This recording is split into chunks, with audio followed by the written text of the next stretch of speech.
What if everything you've been taught about ancient history is wrong? Picture a world where the pyramids weren't just tombs, where lost civilizations possessed knowledge we still can't replicate, and where secret societies guarded truths too dangerous to reveal. History books paint a tidy picture of the past, but what if they're missing the most thrilling chapters? Beneath the surface of mainstream narratives lie whispers of forgotten empires, inexplicable artifacts, and mysteries that defy explanation. These aren't just gaps in the record, they're deliberate omissions, clues to a reality far stranger than we've been led to believe. From the moment humans began recording their stories, someone was deciding what to leave out. Think about the megalithic structures scattered across the globe, built with precision that baffles modern engineers, or the cryptic symbols hidden in plain sight, waiting centuries for someone to crack their code. These aren't accidents, they're breadcrumbs, leading us down a path mainstream historians refuse to follow. Who were the true architects of these wonders? What knowledge died with them, and why does it feel like we're only ever getting half the story? Tonight, we're pulling back the curtain on 30 ancient conspiracies that rewrite history as we know it. This isn't about wild speculation, it's about connecting dots that have been kept separate for a reason. You'll hear about civilizations wiped from the record, technologies that shouldn't have existed, and shadowy groups who have shaped our understanding of the past to serve their own ends. By the time we're done, you won't just question history, you'll wonder what else they're hiding. The past is a puzzle missing critical pieces, and it's time to find out who took them and why. The Great Pyramid of Giza stands as one of history's most enigmatic monuments, but what if its true purpose has been misunderstood for millennia? Mainstream archaeology insists it was built as a grand tomb for Pharaoh Khufu, yet not a single shred of evidence, no mummy, no burial artifacts, no inscriptions has ever been found inside. This glaring absence raises a haunting question. Why would the ancient Egyptians construct the most precise building of the ancient world, align it perfectly with true north, and embed mathematical constants in its dimensions only to leave it empty? The pyramid's design defies simple explanation. Its massive limestone blocks fit together with laser-like precision, gaps so tight you can't slip a credit card between them. The structure's alignment with Orion's belt and its relationship to the speed of light encoded in its latitude hint at knowledge that shouldn't have existed 4,500 years ago. Engineer Christopher Dunn's shocking theory suggests the pyramid wasn't a tomb at all, but a colossal machine, a harmonic energy generator harnessing Earth's natural vibrations. The so-called King's Chamber, with its granite walls resonating at specific frequencies, may have acted as an acoustic power plant, transforming seismic energy into usable force. Even more baffling are the pyramid's internal shafts precisely angled toward key stars, suggesting an astronomical function. The ancient texts speak of the sacred Benben stone, a mysterious object said to channel divine energy. Could this have been the pyramid's missing component? And why did early Arab explorers describe strange metallic artifacts inside, now vanished without a trace? The more we examine the Great Pyramid, the clearer it becomes. This isn't just a tomb. It's a technological marvel, a relic of science we're only beginning to comprehend. The real conspiracy isn't just about hiding the pyramid's purpose, it's about why we've been taught to dismiss these anomalies as mere coincidence. The alignment of the pyramids with the stars isn't just a poetic coincidence, it's a meticulously calculated pattern that points to knowledge far beyond what we've credited to ancient Egypt. Robert Bovell's groundbreaking Orion correlation theory reveals something astonishing. The three pyramids of Giza mirror the three stars of Orion's belt, not as they appear today, but as they would have shone in the sky around 10,500 years before the Common Era. This precise celestial snapshot suggests the pyramids weren't just built in the time of Khufu, they were part of a grand blueprint encoded with astronomical data from a much older epoch. Mainstream archaeologists dismiss Bovell's work as fringe speculation, arguing that the slight offset between the pyramids and the stars disproves the connection.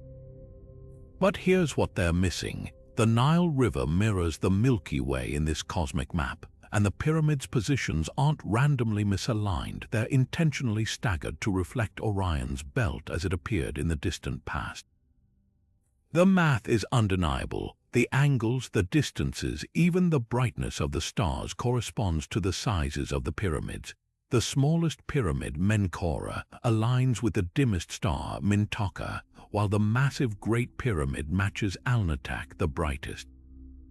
This isn't guesswork, it's a celestial fingerprint. Critics claim the ancient Egyptians couldn't have possessed such advanced astronomical knowledge, but that's the very heart of the conspiracy.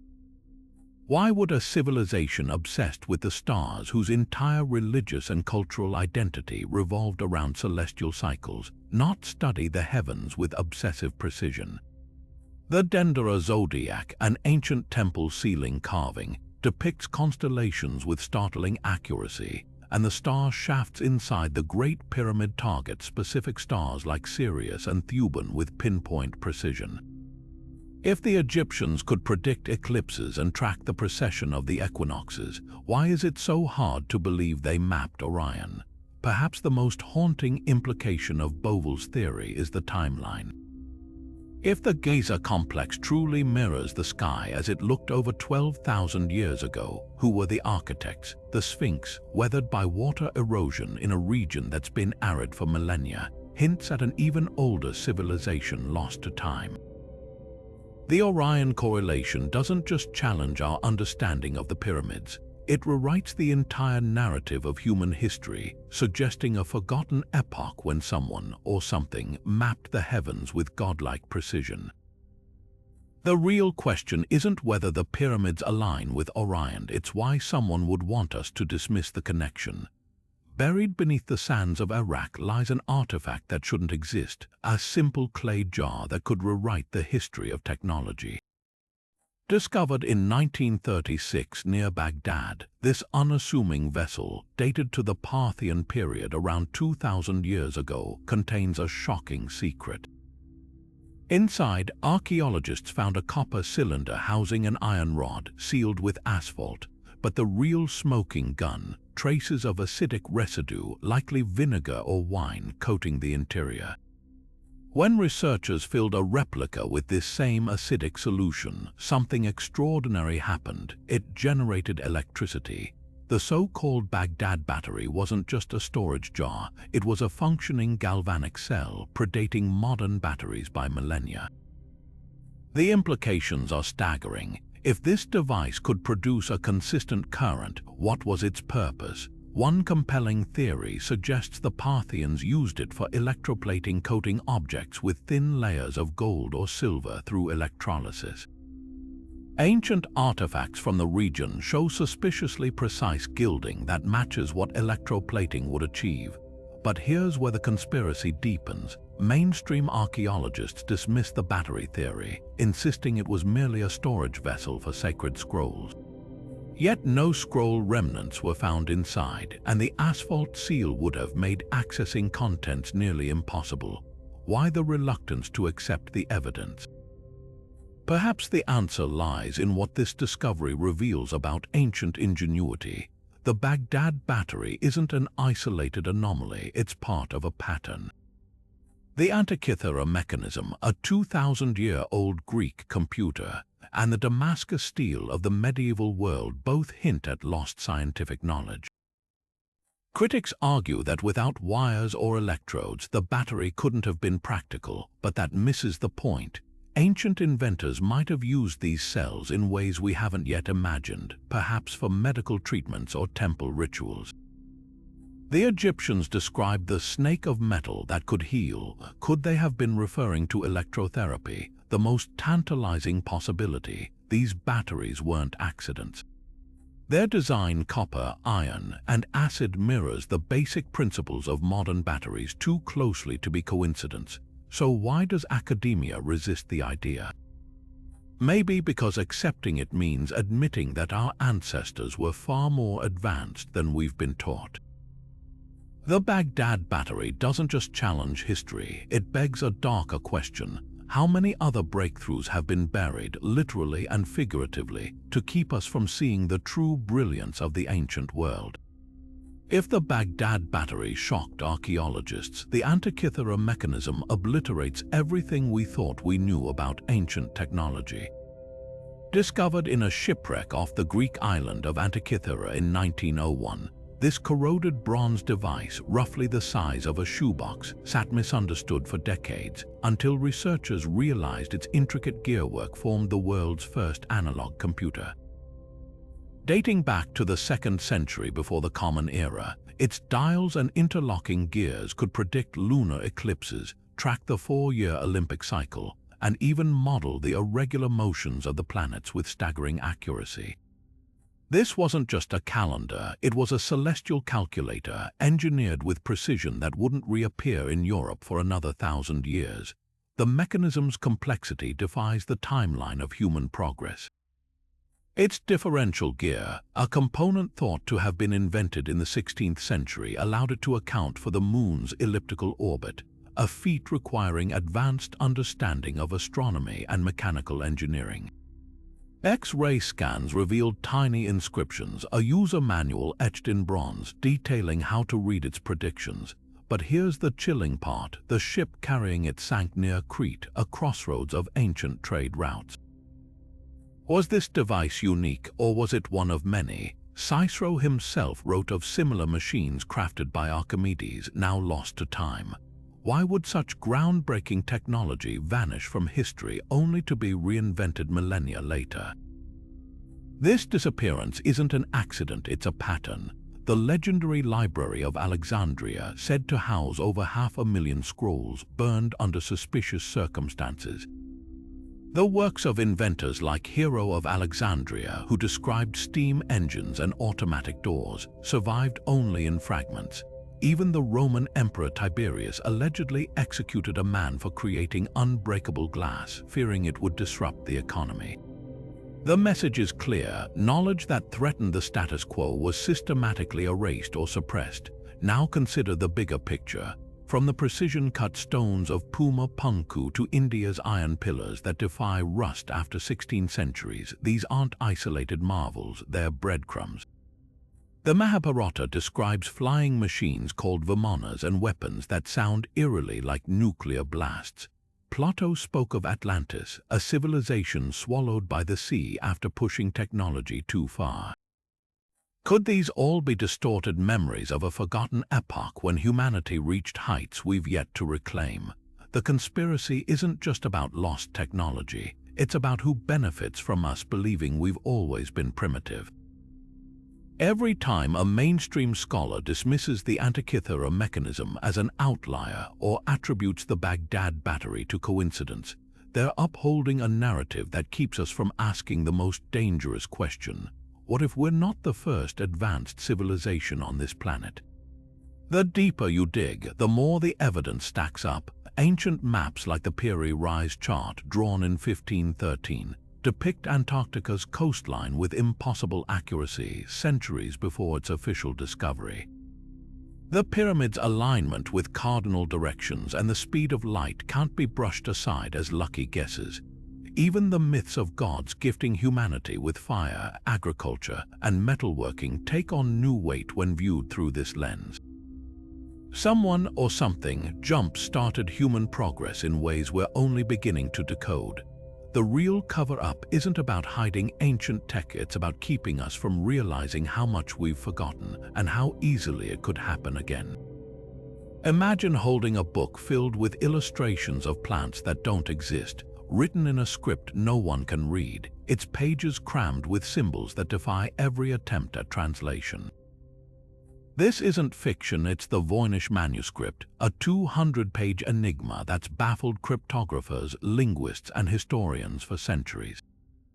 Carbon dated to the early 15th century, this handwritten codex appears to be divided into sections: botanical drawings of unidentifiable flora, astronomical diagrams with unrecognizable constellations, and even nude female figures bathing in what seems to be a network of interconnected green pools.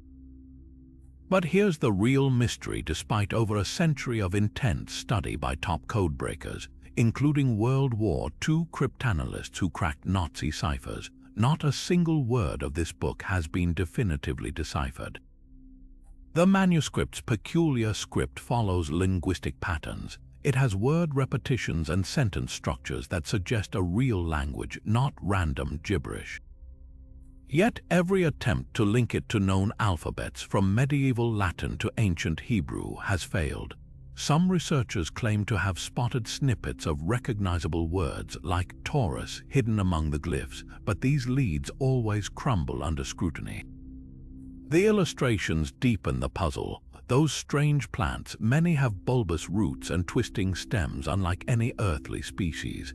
The astronomical section shows spiral formations of stars that don't match any known medieval models.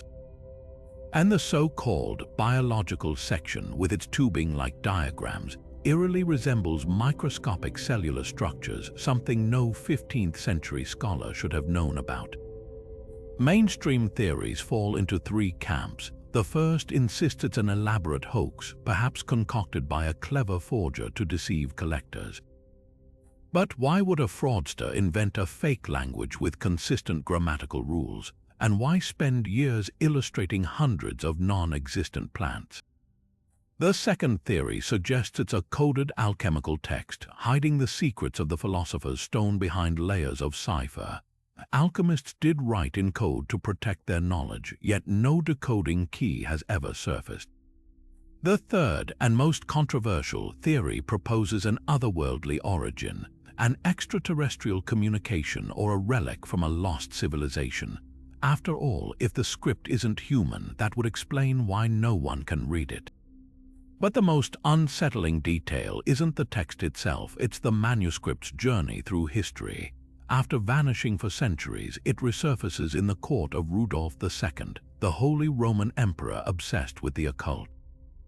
Later, it's owned by Wilfrid Voynich, a book dealer with shadowy ties to intelligence circles.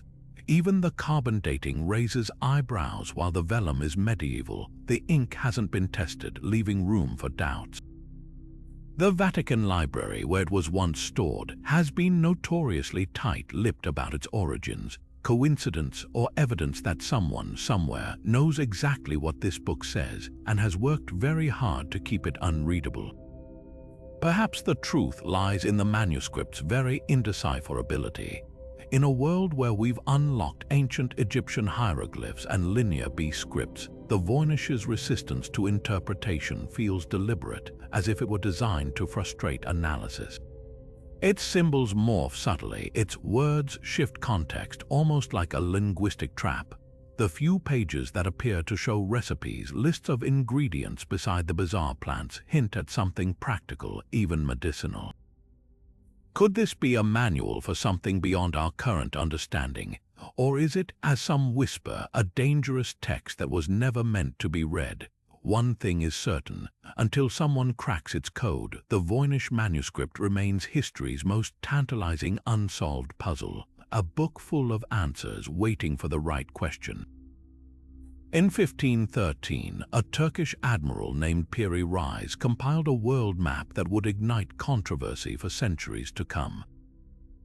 Drawn on gazelle skin and rediscovered in 1929 in Istanbul's Topkapi Palace, this artifact depicts coastlines with impossible precision, particularly the most shocking detail of all: the outline of Antarctica, not as a frozen wasteland, but as a continent free of ice, with accurate topographical features that wouldn't be officially mapped until modern seismic surveys. 20th century, how could a 16th century cartographer chart a landmass that wouldn't be discovered for another 300 years, let alone portray its pre-glacial geography? The map's inscriptions hold a crucial clue. Piri Reis himself wrote that he pieced it together from 20 older source maps, some dating back to the 4th century before the Common Era, including materials from the Library of Alexandria, that great repository of ancient knowledge lost to fire. Even more startling, he cited maps used by Christopher Columbus, who allegedly possessed secret charts of lands beyond the Atlantic. But here's where the conspiracy deepens. Mainstream historians dismiss the Antarctica interpretation, insisting the landmass is actually South America's distorted coastline. Yet the map clearly shows a land bridge connecting to South America where none exists today, unless you account for continental drift over millennia. The topology matches Antarctica's subglacial features, like the Queen Maud Land Plateau, with eerie accuracy. Skeptics argue the similarities are coincidental, but the math tells a different story. Cartographer Charles Hapgood demonstrated that the map's longitudinal measurements are precise to within half a degree, an impossible feat for Renaissance navigators who lacked accurate timekeeping to calculate longitude. Even more baffling, the map employs a sophisticated spherical projection method, as if drawn from an aerial vantage point. Ancient astronaut theorists propose an even wilder explanation, that Piri Reis worked from far older source maps, perhaps even predating the last ice age, created by advanced civilization with knowledge of the entire planet. Could these have been based on surveys conducted from above, as some suggest, by forgotten or otherworldly explorers? The establishment's counterarguments crumble under scrutiny. Yes, some distorted features resemble South America, but why would Piri Reis include non-existent mountains and rivers in the south? Why depict a landmass with no recorded voyages to justify its inclusion? The simplest answer is also the most revolutionary. Someone, long before recorded history, mapped Antarctica when it was last ice-free around 6,000 years ago. This isn't just about a single map. Fragments of this lost geography appear in other medieval works, like the Orontius Phineus map of 1531, which shows Antarctica's inland rivers and mountain ranges buried under today's mile-thick ice. The real conspiracy isn't just about hidden knowledge, it's about the systematic dismissal of evidence that upends our timeline of human achievement. Every time a scholar explains away the Piri Reis map as luck or creative interpretation, they're defending a broken paradigm. If one accepts that ancient civilizations could accurately chart continents they never visited, it forces an uncomfortable reckoning. How much of history is wrong and who benefits from keeping us in the dark? The map's existence suggests a shadow history of exploration and technology, a legacy carefully erased or buried. Perhaps the most haunting question isn't how Piri Reis drew Antarctica, but who or what handed him the blueprint. Nestled in the quiet valley of Visoko, just northwest of Sarajevo, a cluster of hills has sparked one of archaeology's most heated modern controversies. When Bosnian businessman Semir Osmanagic first declared these natural formations to be ancient pyramids in 2005, the world took notice not just for the audacity of the claim, but for the evidence he presented. The so-called Bosnian Pyramid of the Sun rises over 200 meters, its slopes forming near-perfect equilateral triangles aligned with the cardinal directions. Its flat summit and geometrically precise layers of stone don't resemble typical erosion patterns. Then there's the labyrinth of underground tunnels stretching for kilometers beneath the site, with smooth floors and artificial-looking archways. To Osmanagic and his team, these weren't just hills, they were remnants of a lost civilization dating back 12,000 years, built by unknown hands with technology we can't replicate. Geologists and mainstream archaeologists have dismissed the pyramid theory as pure fantasy. They argue the hills are natural formations called flatirons, common in regions with layered sedimentary rock. The perfect geometry, a trick of perspective and selective photography. The tunnels, ancient miners digging for coal, not sacred passageways. The European Association of Archaeologists even issued a public statement denouncing the project as a cruel hoax, accusing Osmanagic of cherry-picking data and ignoring scientific consensus. Yet visitors to Visoko report strange phenomena, compasses spinning erratically near the structures, ultrasonic beams detected in the tunnels and claims of heightened energy fields. Could these anomalies be dismissed so easily? The debate takes a darker turn when you examine the political undercurrents. Bosnia's traumatic history, scarred by war and ethnic division, has made the pyramids a symbol of national pride for some, a unifying myth in a fractured land. Osmanagic's narrative of a glorious Bosnian past predating recorded history taps into a deep hunger for identity. Critics argue this isn't archaeology, it's pseudo-archaeology where wishful thinking overrides evidence. They point to the lack of peer-reviewed studies, the absence of cultural artifacts in the tunnels, and the questionable funding from pyramid-themed tourism. But here's the uncomfortable question. If mainstream science is so certain these are just hills, why the aggressive pushback? Why not simply ignore what they deem a fringe theory? Perhaps the real tension lies in what the Bosnian pyramids represent, a challenge to institutional control over history. Every year, thousands flock to Visoko, undeterred by academic scorn, drawn by the possibility that something extraordinary might exist in plain sight. Whether man-made or natural, the site forces us to confront how quickly we dismiss anomalies that don't fit the established timeline. After all, mainstream science once laughed at continental drift and meteorites too. The tunnels beneath Visoko, with their eerie precision, may not lead to an ancient pyramid, but they certainly lead us down a rabbit hole of deeper questions about who gets to decide what's real and why we're so resistant to rewriting the past. Deep in the heart of Romania, a collection of small clay artifacts known as the Tartaria tablets has ignited one of archaeology's fiercest debates. Discovered in 1961 near the village of Tartaria, these three inscribed tablets, roughly 7,000 years old, bear strange symbols that some researchers insist constitute the world's oldest writing system, predating Mesopotamian cuneiform by nearly 2 millennia.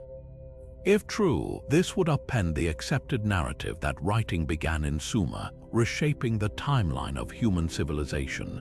But the mystery only deepens when you examine the symbols themselves. Unlike the orderly lines of cuneiform or hieroglyphs, the Tartaria markings are a chaotic mix of crosses, spirals, and jagged lines, some seemingly arranged in deliberate groupings. To believers, these aren't random scratches, they're a proto-script, a coded language waiting to be deciphered.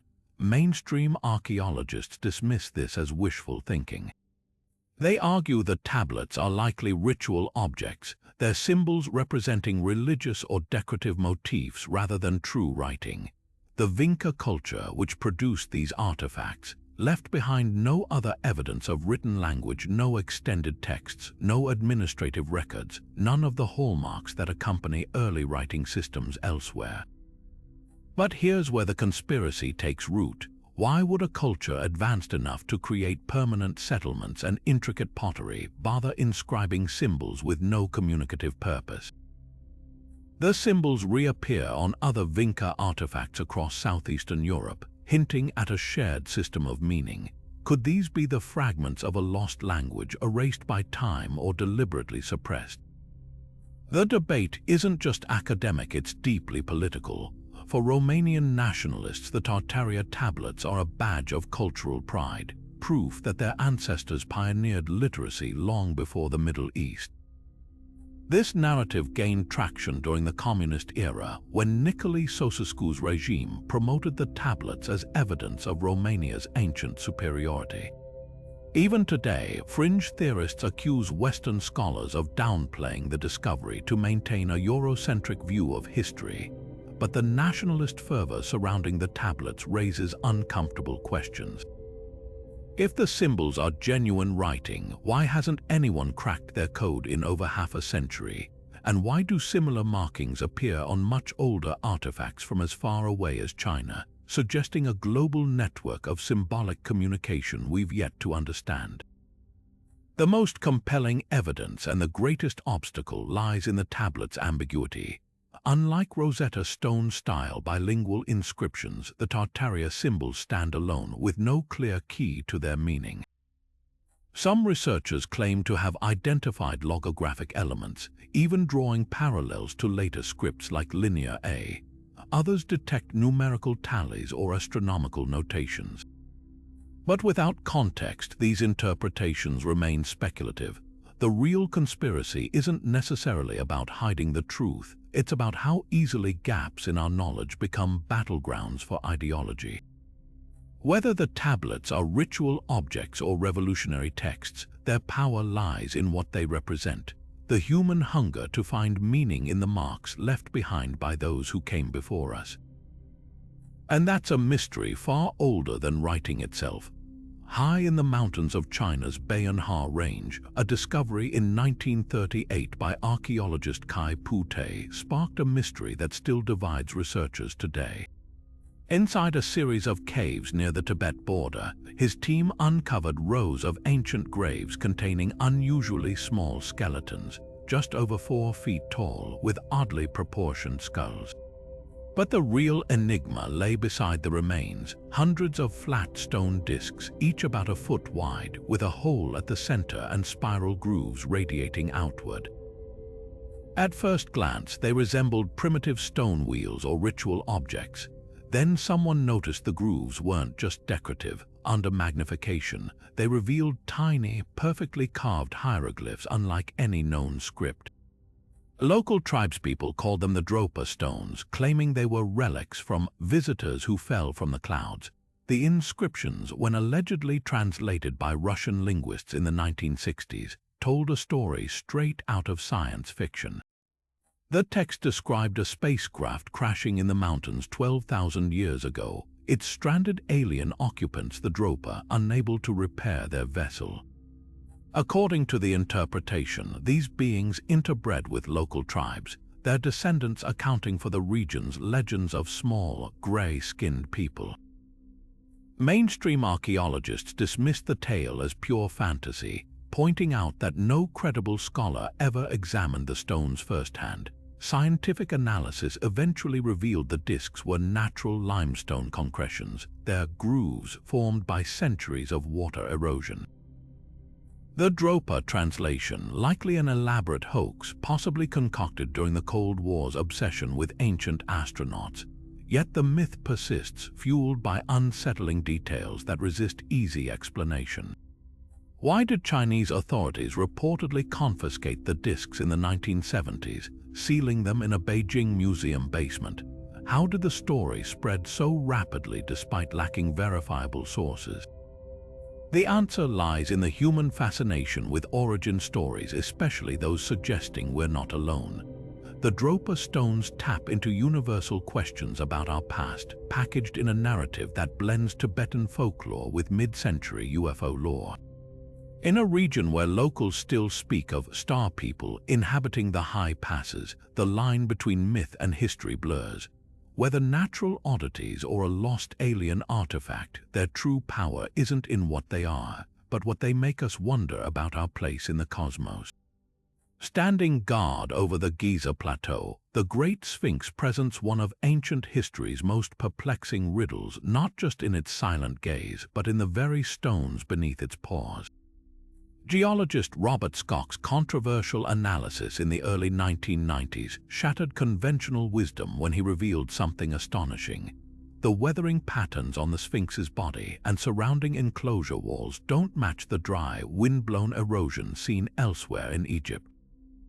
Instead, they bear the unmistakable signature of prolonged water erosion, the kind caused by heavy rainfall rain that hasn't drenched this region since at least 5,000 years before the Common Era. If Schoch is right, the Sphinx isn't 4,500 years old as Egyptologists claim. It's closer to 12,000, making it a relic from a forgotten epoch when the Sahara was a lush savanna. Mainstream archaeology insists the Sphinx was carved during Pharaoh Khafre's reign around 2500 BCE, but Schoch's evidence paints a different picture. Vertical fissures and undulating channels on the monument's limestone core resemble erosion found in places exposed to millennia of rainwater runoff, not wind and sand. Even more compelling, The Sphinx's enclosure walls show heavier erosion at the top than the bottom, exactly what happens when water cascades downward over centuries. Geological models confirm that the last period such rainfall occurred in Egypt aligns with the end of the last ice age, around 10,000 BCE. That timeline places the Sphinx's origins not in the age of pyramids, but in the shadowy pre-dynastic era, long before pharaohs ruled the Nile. Egyptologists counter that Scott's theory ignores cultural context. There's no evidence of a civilization advanced enough to carve the Sphinx that far back.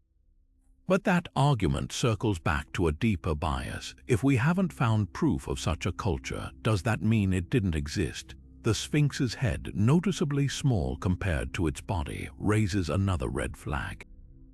Many researchers, including forensic expert Frank Domingo, argue it was recarved much later from a larger, more weathered original, possibly depicting a lion. Its body aligned with the constellation Leo as it appeared in 10,500 BC. This celestial correlation mirrors Bovell's Orion correlation theory, suggesting a grand astronomical design across Giza. The implications are seismic. If the Sphinx predates dynastic Egypt by millennia, who built it? And why? Scott's work dovetails with Graham Hancock's theory of a lost global civilization erased by cataclysms at the end of the Ice Age. Ancient texts like the Inventory Stela, long dismissed as myth, claim the Sphinx existed before Khafre's reign, guarding secrets beneath its paws. Even more tantalizing are seismic surveys revealing possible chambers or tunnels under the monument, off limits to further exploration. The real conspiracy here isn't just about rewriting timelines, it's about why Egypt's Antiquities Authority refuses to allow independent geological testing. Every layer of resistance raises the same unsettling question. What are they afraid we'll discover? Beneath the weathered paws of the Sphinx lies a rumor that has haunted archaeologists and mystics alike: the legendary Hall of Records. This fabled chamber, said to house the lost wisdom of Atlantis, isn't just the stuff of myth. The idea traces back to the famed sleeping prophet Edgar Cayce, who in the 1930s claimed through trance visions that the Sphinx guarded a hidden library of crystalline tablets containing the advanced knowledge of a pre-Egyptian civilization. Cayce's prophecies described a tunnel leading downward from the Sphinx's right paw, ending in a vault where the story of human origin was preserved.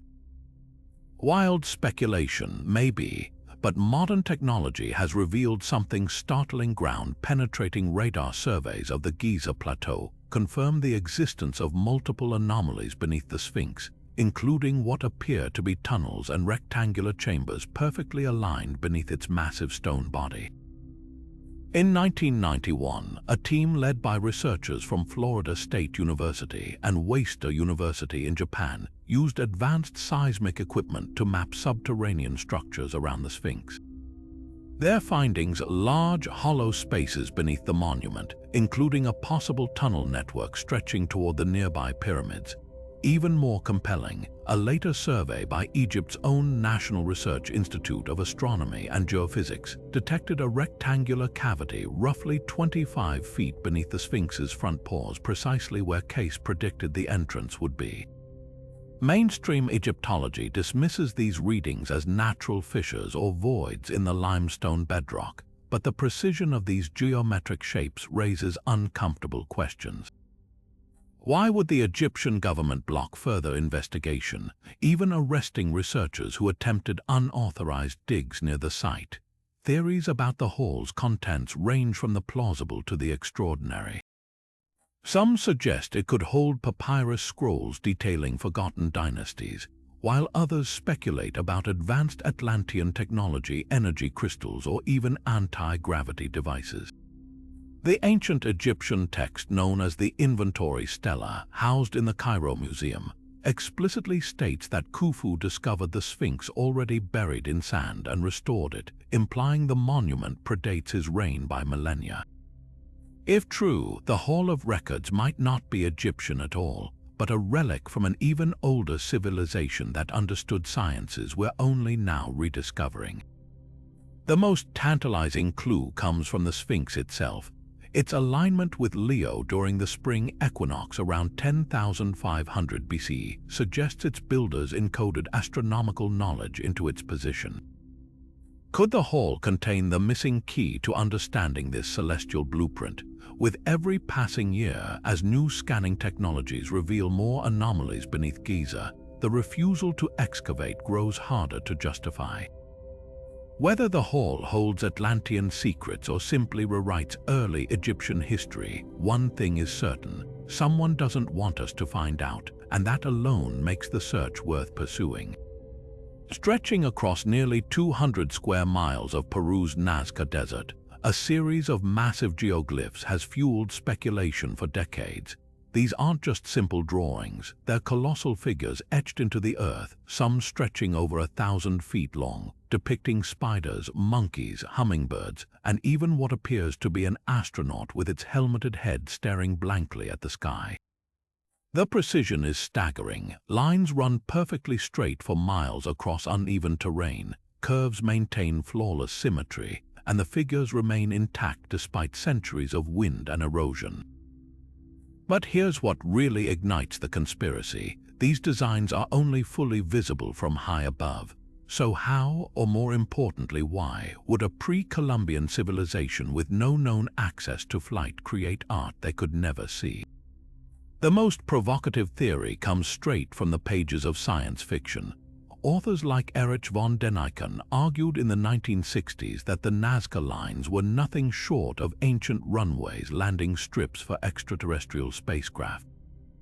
The logic seems compelling at first glance. The long, straight lines resemble modern airstrips, and the flat, stony desert surface would provide an ideal landing zone. Some even claim the animal figures served as markers, guiding pilots from the air. But critics quickly pointed out the flaws. The so-called runways are far too narrow for any known aircraft, and the soft, gravelly ground would collapse under the weight of a spacecraft. Even von Däniken later admitted his theory was speculative, though the idea stuck in popular culture. Mainstream archaeology offers a different, though no less fascinating, explanation. The Nazca people, who flourished between 200 BC and 600 CE, likely created the lines as ritual pathways for religious processions.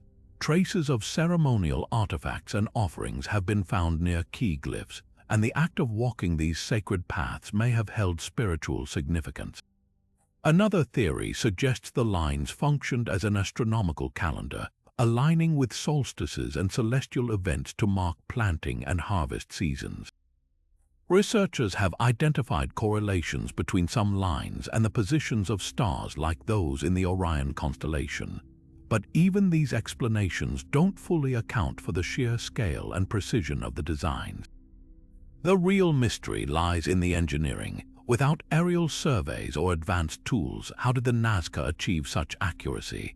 Experiments show they could have used simple wooden stakes and ropes to plot the lines, but maintaining geometric perfection over miles of rugged terrain would require an almost supernatural level of coordination. Even more puzzling are the recurring spiral patterns identical to those found in ancient crop circles, and the haunting humanoid figure locals call the Owl Man, its massive eyes gazing skyward as if awaiting something. Perhaps the truth lies somewhere between the extremes. While the alien runway theory stretches credulity, the Nazca lines undeniably reflect a sophisticated understanding of geometry and astronomy, knowledge that seems too advanced for its time. Could these glyphs be messages not to us but to forces we no longer remember? Or are they simply the remnants of a culture that saw the world differently, mapping the heavens onto the earth in ways we're only beginning to decode? One thing's certain: the desert keeps its secrets well. Every time we think we've solved the riddle, the shifting sands reveal another layer of the mystery. Among the most mesmerizing artifacts to emerge from the shadows of history are the crystal skulls, those hauntingly perfect human craniums carved from single blocks of quartz, their hollow eyes seemingly holding secrets older than time itself. The legends speak of 13 such skulls scattered across the globe, imbued with supernatural powers, the ability to heal, to reveal hidden knowledge, even to predict the future. According to folklore, when reunited, these skulls would unlock cosmic wisdom from a lost civilization, perhaps the Atlanteans or extraterrestrial visitors. Their supposed origins trace back to ancient Mesoamerica, attributed to the Maya or Aztecs, their flawless craftsmanship supposedly impossible to replicate with primitive tools. But here's the twist. The most famous skulls, like the Mitchell-Hedges specimen with its detachable jaw, were almost certainly crafted in 19th century Europe, not the jungles of Central America. The smoking gun lies in the skull's construction. Modern microscopic analysis reveals telltale marks of rotary cutting tools technology unavailable to pre-Columbian cultures. The British Museum's skull, once touted as an Aztec relic, was exposed as a fraud when curators found traces of carborundum, an industrial abrasive invented in the 1890s. Even more damning, no crystal skull has ever been discovered in a documented archaeological dig. They all surface through dubious channels, antique dealers, mysterious collectors, and adventurers spinning tales of hidden temples. The Mitchell-Hedges skull, famously discovered by explorer F.A. Mitchell-Hedges' daughter Anna in the 1920s during a Belize expedition, later faced scrutiny when records showed her father purchased it at a London auction in 1943. Yet the myth persists, tangled in layers of pop culture and spiritual mysticism. Why? Part of the allure stems from the skull's eerie perfection. Carving a life-sized quartz cranium without fracturing the crystal requires extraordinary skill, even with modern tools. The Mitchell-Hedges skull, for instance, lacks any visible tool marks, its surface is polished to a supernatural smoothness. This technical marvel, combined with the skull's universal symbolism, memento mori, the union of life and death, makes it a magnet for esoteric theories. Indigenous activists have also reclaimed the narrative, arguing that even if some skulls are modern fakes, they echo genuine Mesoamerican traditions. The Aztecs did carve skulls from obsidian and crystal for ritual purposes, and the Maya believed quartz could channel spiritual energy. Then there's Hollywood's role. Indiana Jones and the Kingdom of the Crystal Skull cemented the artifact's place in modern mythology, blending Nazi hunting pulp adventure with alien lore. The film's interdimensional beings mirrored real-life theories from ancient astronaut enthusiasts who claim the skulls are data storage devices left by extraterrestrials. New Age circles expanded on this, holding that the skulls emit measurable energy fields or contain encoded prophecies. Scientific tests have debunked these claims. No abnormal energies, no hidden messages, but the legends endure because they tap into something deeper, our fascination with objects that defy explanation. The crystal skulls aren't just relics, they're mirrors reflecting our own hunger for mystery in an over-explained world. And that may be the most powerful magic of all. High on a wind-swept hill in southeastern Turkey, a discovery so revolutionary it shatters the timeline of human civilization lies half buried in the earth.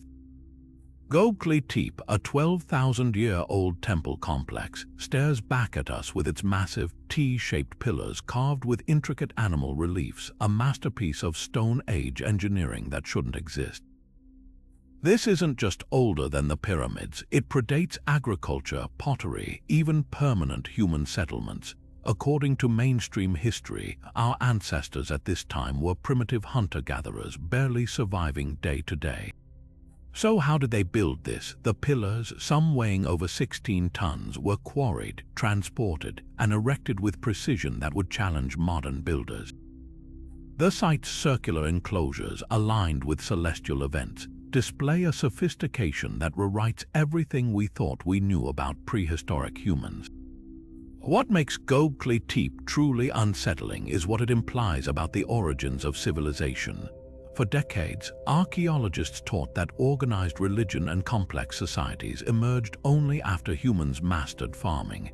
that people needed stable food supplies before they could spare labor for grand projects. But here's the contradiction. Göbekli Tepe was built by nomads who hadn't yet domesticated crops or animals. The site's very existence flips the script, suggesting it wasn't agriculture that led to temples, but temples that led to agriculture. Imagine this: thousands of workers needed to be fed during construction, possibly spurring the first experiments with cultivating wild grains. The temple didn't follow civilization, it created it. Yet the academic establishment has been strangely reluctant to embrace these implications. Mainstream journals downplay the site's significance, framing it as an anomaly rather than proof of a forgotten chapter in human development. Excavation leader Klaus Schmidt's own theory that Göbekli Tepe was a pilgrimage site for hunter-gatherer groups feels inadequate to explain the scale and precision of the complex. Even more suspicious, only a fraction of the site has been excavated. Ground-penetrating radar reveals at least 20 more buried circles, each potentially holding game-changing artifacts. Why the slow pace of exploration? Could it be that every new discovery at Göbekli Tepe threatens to unravel the carefully constructed narrative of human progress? The carvings themselves whisper secrets mainstream archaeology refuses to hear. Among the bulls, foxes, and scorpions decorates the pillars, there are strange, abstract symbols, handbags, winged figures, even what appear to be humanoid beings with elongated heads. These motifs are eerily similar to those found thousands of years later in Sumerian and Egyptian art, suggesting a cultural memory stretching back millennia. The vulture stone, one of the most enigmatic pillars, shows a swarm of birds carrying round objects. Some researchers interpret this as a comet striking Earth, possibly referencing the Younger Dryas cataclysm around 10,800 BCE, a period of global cooling that coincides neatly with Göbekli Tepe's timeline. What if this site isn't just a temple but a warning? The builders deliberately buried their creation under thousands of tons of soil around 8000 BC, preserving it like a time capsule. Was this an act of reverence, or were they hiding knowledge from some impending catastrophe? Independent researchers like Graham Hancock argue that Göbekli Tepe is the smoking gun for a lost advanced civilization wiped out by the Younger Dryas impact, a civilization that passed its knowledge down to survivors, jump-starting agriculture and culture in its aftermath. The greatest conspiracy here isn't just about ignoring evidence, it's about protecting the fragile foundation of history itself. If hunter-gatherers could orchestrate projects like Göbekli Tepe, what else were they capable of? And why does the idea of pre-Ice Age sophistication make mainstream scholars so uncomfortable?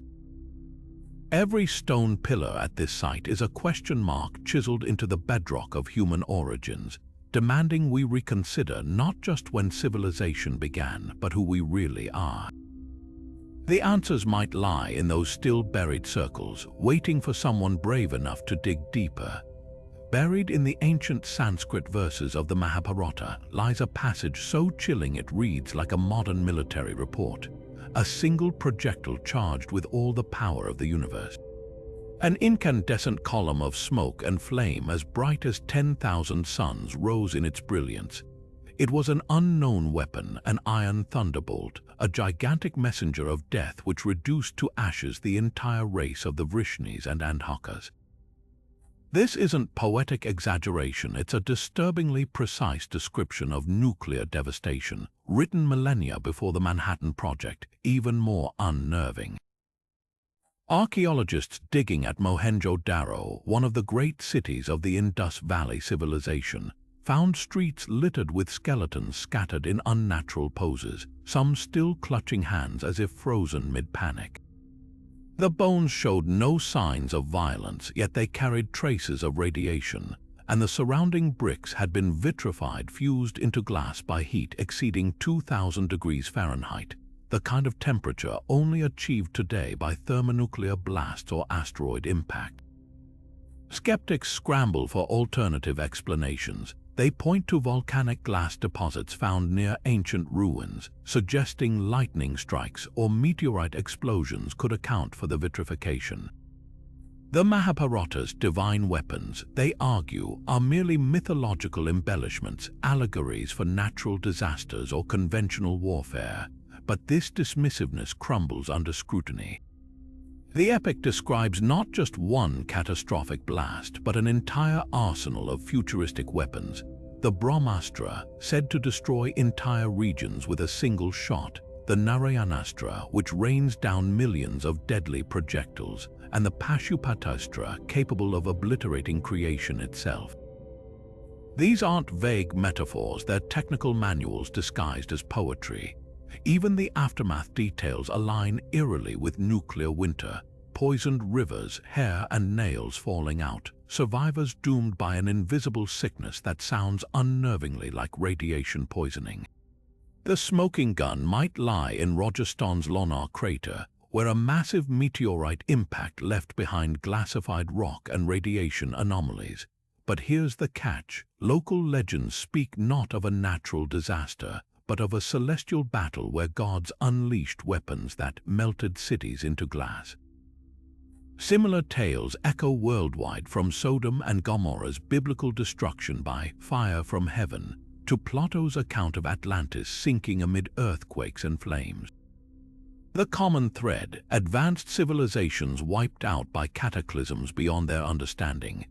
Archaeologist David Davenport's controversial study of Mohenjo-Daro's ruins identified a 50-yard-wide epicenter of destruction where stones had liquefied and resolidified instantly, surrounded by diminishing damage in concentric circles, exactly what you'd see at Hiroshima or Nagasaki. What if these myths aren't just stories, but distorted memories of a forgotten technological epoch? Ancient texts from India to Mesopotamia describe flying machines called vimanas, some said to be powered by mercury engines, others capable of launching those very weapons that burned brighter than the sun. The Hindu sage Kannada, writing in the 6th century BCE, theorized about atomic particles centuries before Democritus, while the Vedas detail protocols for handling radioactive materials. Even the layout of Mohenjo-Daro's ruins suggests urban planning designed to mitigate some unseen hazard. Wide streets, advanced drainage, and oddly uniform buildings reminiscent of Cold War-era nuclear bunkers. The establishment's resistance to this theory reveals a deeper discomfort. Accepting that an ancient civilization, or even an extraterrestrial presence, wielded nuclear weapons forces us to confront two terrifying possibilities. Either humanity has risen and fallen before, leaving only fragments of our past grandeur, or we've never been alone on this planet. The vitrified ruins and irradiated skeletons are more than archaeological curiosities, they're warnings etched in stone and bone, screaming across millennia that the line between myth and history might be thinner than we dare admit. When archaeologists first unwrapped Tutankhamun's mummy in 1922, they uncovered more than just golden treasures. They found a skull unlike any other. The boy king's elongated cranium, with its strikingly unusual shape, immediately sparked whispers of something otherworldly. For decades, conspiracy theorists have pointed to this anomaly as proof of extraterrestrial heritage, insisting the pharaohs weren't fully human. The myths gained traction with the discovery of bizarre artifacts in Tut's tomb, like the iron dagger forged from meteorite metal, its blade still untarnished after 3 millennia. How, skeptics demand, could Bronze Age Egyptians smelt space rock without advanced knowledge? And why do so many ancient depictions of royalty show these elongated heads, from Akhenaten's slender face to the Sphinx's original, unrecarved visage? Mainstream science offers a far simpler explanation: cranial deformation. Across ancient cultures from the Maya to the Huns, infant skulls were deliberately bound with cloth or wooden boards to create these distinctive shapes, a mark of nobility or divine connection. CT scans of Tutankhamun's remains reveal no genetic mutations or alien DNA, just the telltale signs of royal inbreeding, including a cleft palate and a club foot. The meteorite dagger, a stroke of luck, not alien tech. Researchers found trace elements matching known meteorites from the Red Sea, proving the Egyptians merely crafted weapons from rare celestial iron. But here's where the conspiracy deepens. Why would a civilization so obsessed with the stars aligning pyramids with Orion, mapping the heavens with uncanny precision, not also mythologize beings who came from them? The real fuel for the extraterrestrial pharaoh theory comes not from archaeology but from pop culture.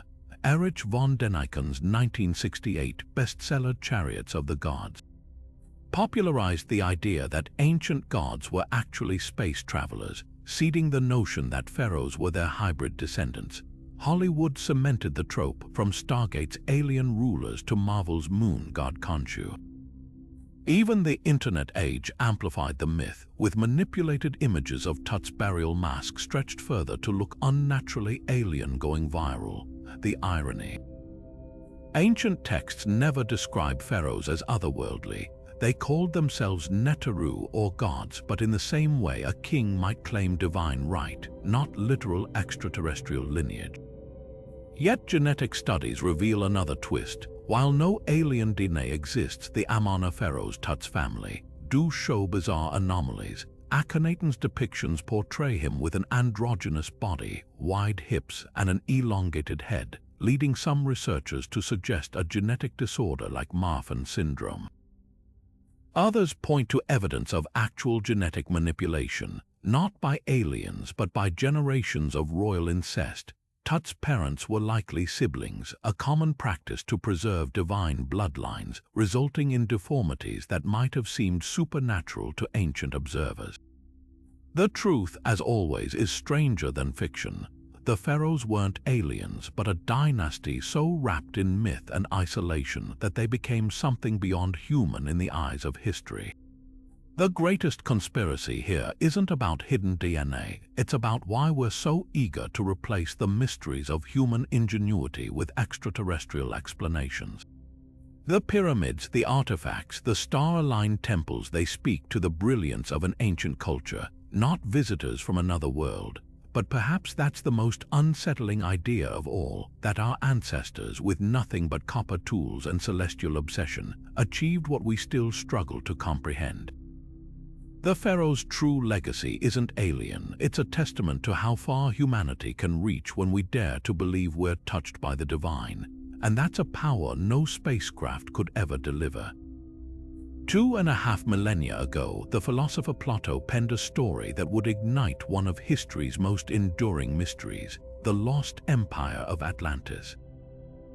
In his dialogues Timaeus and Critias, he describes a powerful island nation beyond the Pillars of Hercules, boasting advanced technology, towering temples sheathed in precious metals, and a military so formidable it threatened ancient Athens. Then, in a single cataclysmic day and night, the entire civilization sank beneath the waves, swallowed by earthquakes and floods as punishment for its arrogance. Plato insisted this wasn't myth, but a historical account passed down from Egyptian priests. Yet here's what's never discussed in mainstream history classes: his detailed descriptions of Atlantean engineering, canals radiating like spokes from a circular capital, docks carved into rock, and an enigmatic metal called orichalcum, sound less like Bronze Age fantasies and more like blueprints for a society with knowledge we'd consider modern. The hunt for Atlantis has spawned countless theories, but two candidates stand out. The volcanic island of Santorini, obliterated by an eruption around 1600 BC, matches Plato's timeline and devastation scale.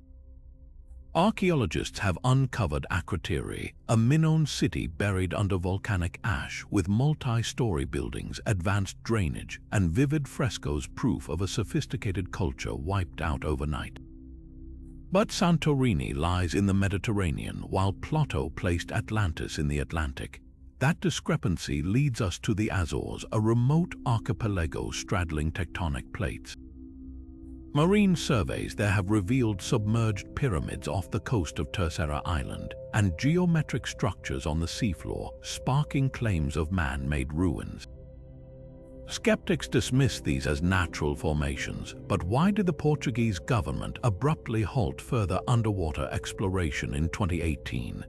The real conspiracy lies in why certain groups might suppress Atlantean discoveries.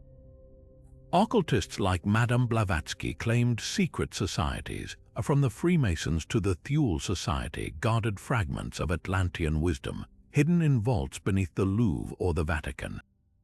Even the Nazis funded expeditions to Iceland and Tibet, searching for what they believed was ancestral Hyperborean technology. More recently, declassified CIA files reference past life regression sessions where agents described Atlantean energy crystals capable of mind control. While these claims sound outlandish, consider the pattern. Every time a potential site emerges, whether near Bimini's, Rhodes, or Cuba's underwater megaliths, mainstream science swiftly debunks it, often without thorough investigation. Perhaps the most compelling evidence isn't geological but genetic. The Basque people of Spain share a unique blood type and untraceable language, leading some researchers to propose their Atlantean remnants. Similarly, the Guanche mummies of the Canary Islands, with their blonde hair and advanced embalming techniques, hint at a lost seafaring race. Plato's greatest clue wasn't the island's location. It was his insistence that Atlantis ruled over other continents. If true, its legacy might be hiding in plain sight. In the megaliths of Baalbek, the precision of the Great Pyramid, or even the sudden agricultural revolution that transformed hunter-gatherers into city builders 12,000 years ago. The establishment's dismissal of Atlantis isn't just academic, it's ideological. Accepting that an advanced civilization predates recorded history undermines the linear narrative of human progress. But with every sonar scan of the Sargasso Sea or dive near the Dogger Bank, we edge closer to a truth that could rewrite everything.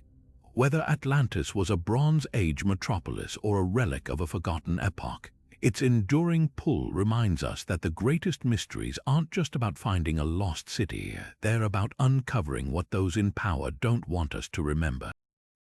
What if Atlantis wasn't swallowed by the ocean but entombed beneath miles of Antarctic ice?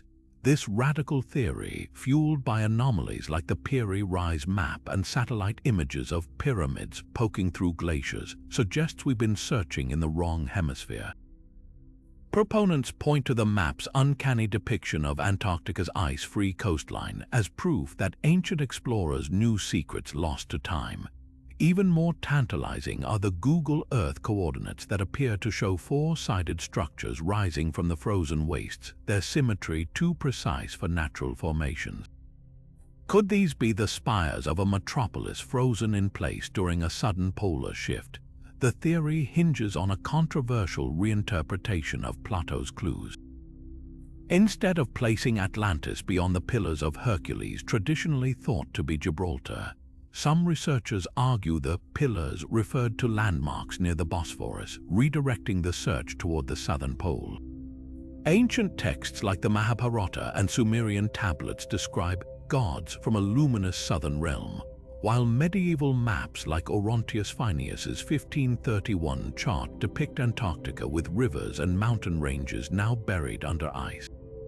The most explosive claim comes from whistleblower Corey Goode, who alleges secret space programs discovered an Atlantean ruin under the ice, complete with crystalline technology. Yet plate tectonics demolishes this icy utopia. Antarctica has been glaciated for at least 25 million years, far longer than human civilization exists. Core samples reveal no traces of human habitation, no layers of ash or tools frozen in the strata. Those pyramids, geologists identify them as nunataks, wind-carved mountain peaks common in polar regions. As for the Piri Rise map, its so-called Antarctica might simply be a distorted South America, with the ice-free coastlines reflecting artistic license or copied errors from older sources. Even if ancient explorers somehow charted Antarctica, its landmass has drifted significantly over millennia, rendering any 12,000-year-old maps obsolete. The real intrigue lies in why this theory persists despite the evidence. Part of its allure stems from Antarctica's forbidden status, a continent governed by international treaties that restrict independent exploration, fueling suspicions of hidden excavations. Satellite anomalies like the Wilkes Land Gravity Anomaly, a 250-mile-wide impact crater, get repurposed as proof of buried cities. The myth thrives because it merges two potent narratives: the hunt for a lost golden age and the fear that elites hoard earth-shattering discoveries. Whether Atlantis sank or froze, its power endures not as a place, but as a mirror for our deepest suspicions that history's greatest truths are always just out of reach, guarded by ice or empires. Scattered across the ruins of the Roman Empire from Britain to Hungary lie dozens of baffling bronze artifacts that defy explanation, the Roman dodecahedrons. These hollow, 12-sided objects, each face pierced with circular holes of varying sizes and adorned with small knobs at the corners, have puzzled archaeologists for centuries. Ranging in size from a golf ball to a baseball, their purpose remains one of antiquity's most stubborn enigmas. Not a single written record from the Romans themselves mentions these objects, leaving modern scholars to sift through competing theories, each more speculative than the last. One popular hypothesis suggests these dodecahedrons were tools for knitting or weaving, their knobs serving as guides for creating gloves. Yet experiments with replicas reveal glaring flaws. The holes don't align neatly with known knitting techniques, and nowhere marks from thread or yarn have been found on originals.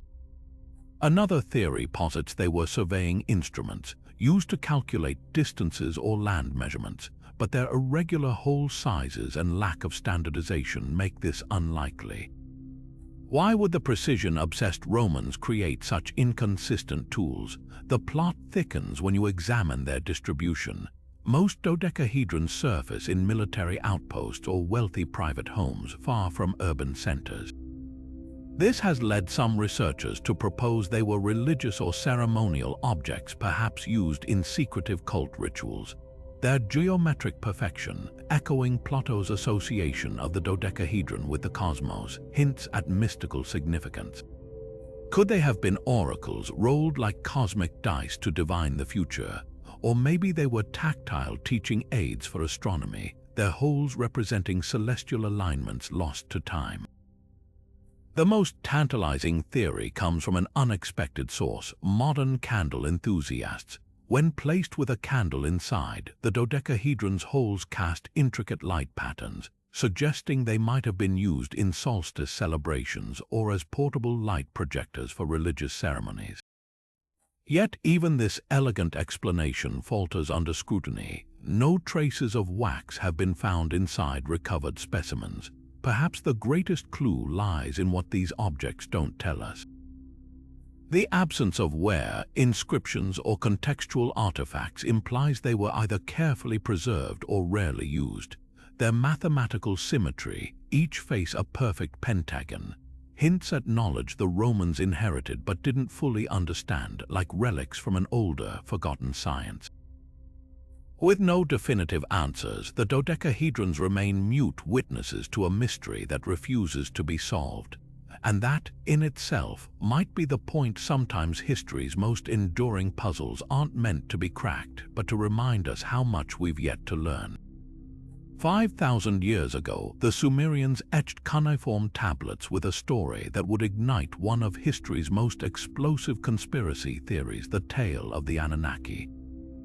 These gods who came from the heavens, described as towering beings with advanced knowledge, descended to Earth in search of gold, genetically engineering humans as a slave race to mine it for them. At least, that's how Russian-American author Zacharya Sitchin interpreted these ancient texts in his 1976 book The 12th Planet, Sitchin's radical claim. The Anunnaki weren't mythical deities but extraterrestrial visitors from a rogue planet called Nibiru, and their tampering with human DNA explains the sudden leap in human evolution. Mainstream scholars dismiss Sitchin's translations as wildly inaccurate. They point out he reinterpreted Sumerian words to fit his narrative, like mistaking Apkallu, wise sages, for astronauts, or forcing the term Nephilim, biblical giants, into his alien hybrid theory. Even the name Anunnaki likely means princely offspring rather than those from heaven. The gold mining angle, pure conjecture, say experts, as Sumerian texts never mention extraterrestrial resource extraction. Yet here's what gets overlooked. Sitchin's theories resonated because they tapped into a deeper, uncomfortable truth about ancient Mesopotamia. The Sumerians did document celestial knowledge with eerie precision, like the motion of planets not visible without telescopes, and their sudden advancements in agriculture, law, and mathematics do seem to emerge from nowhere. If not aliens, then what sparked this cultural Big Bang? The real fuel for the Anunnaki myth lies in the gaps archaeology can't yet fill. Take the Sumerian king list, a clay tablet recording reigns spanning thousands of years, some rulers allegedly living for millennia. Sitchin claimed this proved Anunnaki longevity, but scholars argue it's symbolic, blending myth and history. Then there's the depiction of winged deities handing tools to humans on cylinder seals, which ancient astronaut theorists insist show technology transfer. Modern interpretations suggest these are ritual scenes, not interstellar instruction manuals. What makes the Anunnaki theory so enduring isn't its evidence, but its storytelling power. It reframes human history as a cosmic drama, with humanity as the plaything of advanced beings, a narrative that mirrors modern anxieties about AI or secret elites. From ancient aliens to Marvel's Eternals, pop culture keeps recycling this trope because it answers a primal question. Why do we feel like something's missing from our origin story? But perhaps the greatest irony is this: the Sumerians themselves would have been baffled by the idea that their gods were literal space travelers. To them, the Anunnaki were as real as the rivers and stars, not visitors from another planet, but forces woven into the fabric of existence. The real conspiracy isn't about hiding alien contact. It's about how easily we project our sci-fi fantasies onto the past, mistaking metaphor for spaceship blueprints. After all, if we can't yet explain how the Sumerians calculated Pluto's orbit or built ziggurats aligned to celestial events, maybe the mystery isn't in the stars, but in the untapped potential of human ingenuity itself. In 1118, a band of 9 French knights arrived in Jerusalem with a singular, mysterious mission to protect pilgrims traveling to the Holy Land. But what began as a pious endeavor quickly spiraled into something far more extraordinary. These men, who would become the Knights Templar, weren't just warriors, they were excavators. For nearly a decade, they secretly dug beneath the ruins of Solomon's Temple, and when they emerged, they were suddenly the wealthiest and most powerful organization in medieval Europe. So what did they find in those shadowy tunnels? Ancient texts suggest they uncovered more than just gold. They stumbled upon relics and knowledge so dangerous it would ultimately lead to their destruction. Theories about their discoveries range from the plausible to the extraordinary. Some historians argue they found fragments of the true cross or the Ark of the Covenant, artifacts that would grant them divine favor, or at least the perception of it. Others speculate they unearthed scrolls containing lost teachings of Christ, perhaps even evidence challenging church doctrine, the most tantalizing theory. They recovered esoteric wisdom from the temple's foundation stones, mathematical and architectural secrets that allowed them to build Europe's first multinational banking system. Imagine this: a group of knights sworn to poverty, suddenly financing kings and popes, all while answering to no earthly authority. Their network of fortresses doubled as vaults, their letters of credit functioned like modern checks, and their influence stretched from Paris to Jerusalem. How did a monastic order master such sophisticated finance overnight? Unless they were working from a very old playbook, but power like that invites enemies. On Friday, October 13, 1307, King Philip IV of France, deeply indebted to the Templars, launched a surprise attack, arresting hundreds of knights on charges of heresy.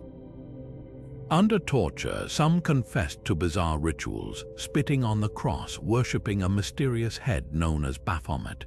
Were these admissions genuine or fabrications to justify seizing their wealth? What's undeniable is that the Templars' Grand Master, Jacques de Molay, was burned at the stake, cursing the king and pope as the flames consumed him. Within a year, both men were dead, their dynasties crumbling. Coincidence or proof the Templars knew how to weaponize the secrets they'd guarded? The Order's legacy didn't die with them. Survivors allegedly fled to Scotland, Portugal, and Switzerland, embedding their knowledge into guilds that would later evolve into Freemasonry. Masonic symbols, the all-seeing eye, the compass, and square echo Templar iconography. Even the United States founding fathers, many of them Freemasons, designed Washington, D.C. with Templar-inspired geometry, the dollar bill's pyramid and unfinished capstone. A direct nod to the Templars' rumored discovery of Solomon's blueprints. The greatest conspiracy here isn't just about buried treasure, it's about the transmission of power. If the Templars really did preserve ancient secrets, who inherited them? And why do symbols from beneath Solomon's temple still shape the architecture of global finance and governance? The knights may have fallen, but their shadow stretches across centuries, hiding in plain sight. When British archaeologist Howard Carter pried open Tutankhamun's tomb in 1922, the world held its breath, not just at the sight of golden treasures, but at the ominous inscription reportedly carved at the entrance: "Death shall come on swift wings to him who disturbs the peace of the king." What followed seemed like supernatural vengeance. Within a decade, 11 people connected to the excavation had died under mysterious circumstances, sparking global panic about a pharaoh's curse.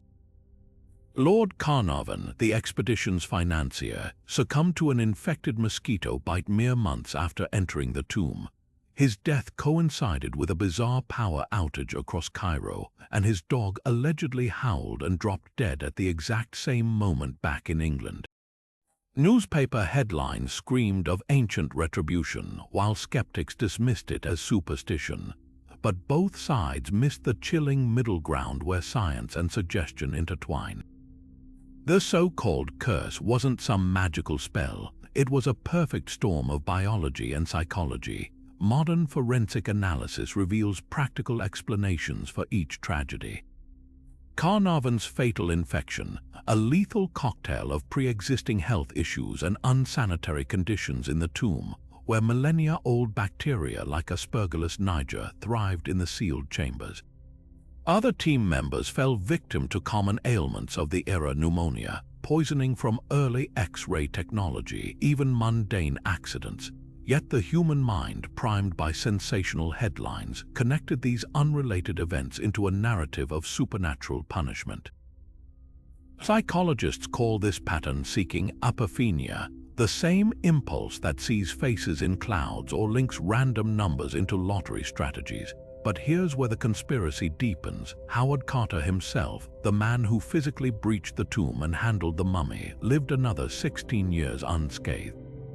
If curses were real, why spare the primary offender while claiming peripheral figures like a radiologist who merely X-rayed the mummy? The answer lies in the era's racialized fears. Western media portrayed the curse as Oriental vengeance, playing on colonial anxieties about tampering with non-Western secrets. Even Arthur Conan Doyle, creator of Sherlock Holmes, publicly endorsed the curse as proof of elementals guarding the tomb, despite his famous detective's reliance on logic. The most compelling evidence against supernatural forces comes from the tomb itself. Hieroglyphic experts later confirmed Carter likely exaggerated the curse's inscription. No such definitive warning exists in Tutankhamun's burial texts. Instead, the curse narrative served multiple agendas. For Carter, it deterred looters from his historic find. For newspapers, it sold copies. And for Egyptian nationalists, it became symbolic resistance against foreign exploitation of their heritage. Yet modern science has uncovered a grain of truth beneath the myth. In 2013, German microbiologists analyzed tomb walls and found potentially pathogenic mold spores that could harm those with weakened immunity. The real curse wasn't magic, it was microbiology meeting human vulnerability. Ancient Egyptians may have understood this better than we thought. Some tombs did contain antimicrobial resins like frankincense, not as mystical barriers but as practical preservatives. The enduring power of the mummy's curse reveals less about ancient Egypt than about us. It's a mirror reflecting our fear of the unknown, our guilt over disturbing the dead, and our subconscious belief that some knowledge, like what really lies inside those gold-laden chambers, should remain forever buried. In the end, the dead don't curse the living, but the living will always curse their own curiosity. Standing sentinel on the remote shores of Easter Island, the massive stone moai have long whispered secrets of a lost civilization's ingenuity and its downfall. For centuries, their sheer size and isolation fueled wild theories. Alien architects, vanished giants, even levitation technology. But the most persistent legend claims these towering figures walked themselves across the island, guided by the mystical mana of the Rapa Nui people. Mainstream archaeology scoffed, insisting they were dragged on log rollers. Then in 2012, a team of researchers decided to test the walking myth, and what they discovered rewrote the story of Easter Island. The experiment was deceptively simple. Using a replica moai carved from concrete, researchers attached ropes to mimic the oral histories describing statues walking upright with a rocking motion. As teams tugged rhythmically from either side, the 3-ton figure indeed began to sway forward in a controlled shuffle, covering hundreds of feet in just minutes. This wasn't magic, it was physics. The statue's curved base and center of mass allowed it to pivot like a fridge being tilted side to side during a move. Even more astonishing, the method left barely any traces, explaining why archaeologists never found evidence of log drag marks. Suddenly, the Rapa Nui's own stories, passed down for generations, weren't myth, they were engineering manuals. But this revelation only deepens the island's central mystery. If the Rapa Nui possessed such sophisticated knowledge, why did their society collapse? The conventional narrative blames ecocide, that they recklessly deforested the island to move statues, triggering famine and warfare. Yet recent studies reveal a far more complex truth. Pollen analysis shows the island's palm forests were already in decline before human arrival due to climate shifts. Rat bones gnawed on palm seeds tell another story. Invasive rodents, not axes, may have prevented regrowth. The famous Birdman cult carvings, they suggest a pivot to sustainable fishing when agriculture faltered, not mindless destruction. The real tragedy of Easter Island isn't a cautionary tale of environmental ruin, it's a testament to human adaptability in the face of catastrophe. When European ships arrived in the 18th century, they found not a collapsed society but a transformed one. The Rapa Nui had stopped carving moai not out of desperation but because their beliefs evolved. The statues, once conduits of ancestral power, were toppled during a spiritual revolution that redistributed power away from elite clans. So why does the ecocide myth persist? Perhaps because it fits a convenient narrative that indigenous peoples were architects of their own doom rather than survivors of intersecting disasters. The walking moai remind us that history is rarely a single-story landslide, but a series of adaptations, innovations, and reinventions. The Rapa Nui didn't vanish, they changed. And their greatest lesson isn't about collapse but resilience, the ability to walk forward even when the world tilts beneath your feet. Beneath the towering pyramids of Giza, hidden from tourist cameras and barred by steel gates, lies a labyrinth that could rewrite history. The Greek historian Herodotus, visiting Egypt in the 5th century BC, recorded whispers from priests about a vast subterranean world, chambers and tunnels stretching beneath the plateau, holding secret knowledge of the gods. For centuries, scholars dismissed this as fantasy until ground-penetrating radar scans in the 21st century revealed anomalies so startling that Egypt's Antiquities Ministry abruptly classified the data. What are they hiding down there? Modern explorers have glimpsed fragments of this underground network. In the 1930s, archaeologist Selim Hassan uncovered a mysterious tunnel beneath the Sphinx, descending at a 45-degree angle before being blocked by water. Decades later, seismic surveys identified multiple hollow spaces beneath the Great Pyramid, including a void the size of a passenger plane above the Grand Gallery. Then in 2017, the Scan Pyramids project detected a hidden corridor behind the pyramid's north face, its purpose unknown. Strangest of all, reports from a 1993 robotic exploration of the so-called air shafts in the Queen's Chamber, where a tiny camera revealed a miniature limestone door with corroded metal fittings that shouldn't exist inside a pyramid built centuries before the Iron Age. Why the secrecy? Official explanations cite preservation concerns, but insiders tell a different story. Researcher Andrew Collins recounts being escorted off the plateau for photographing an unexcavated shaft near the Sphinx, while engineer Rudolf Gantenbrink, who first sent robots into the shafts, claims his footage was confiscated. Even more telling, the Egyptian government has denied every request to drill through the newly discovered voids, despite non-invasive methods like muon tomography confirming their existence. The pattern is clear. Every time someone gets close to mapping these tunnels, roadblocks appear.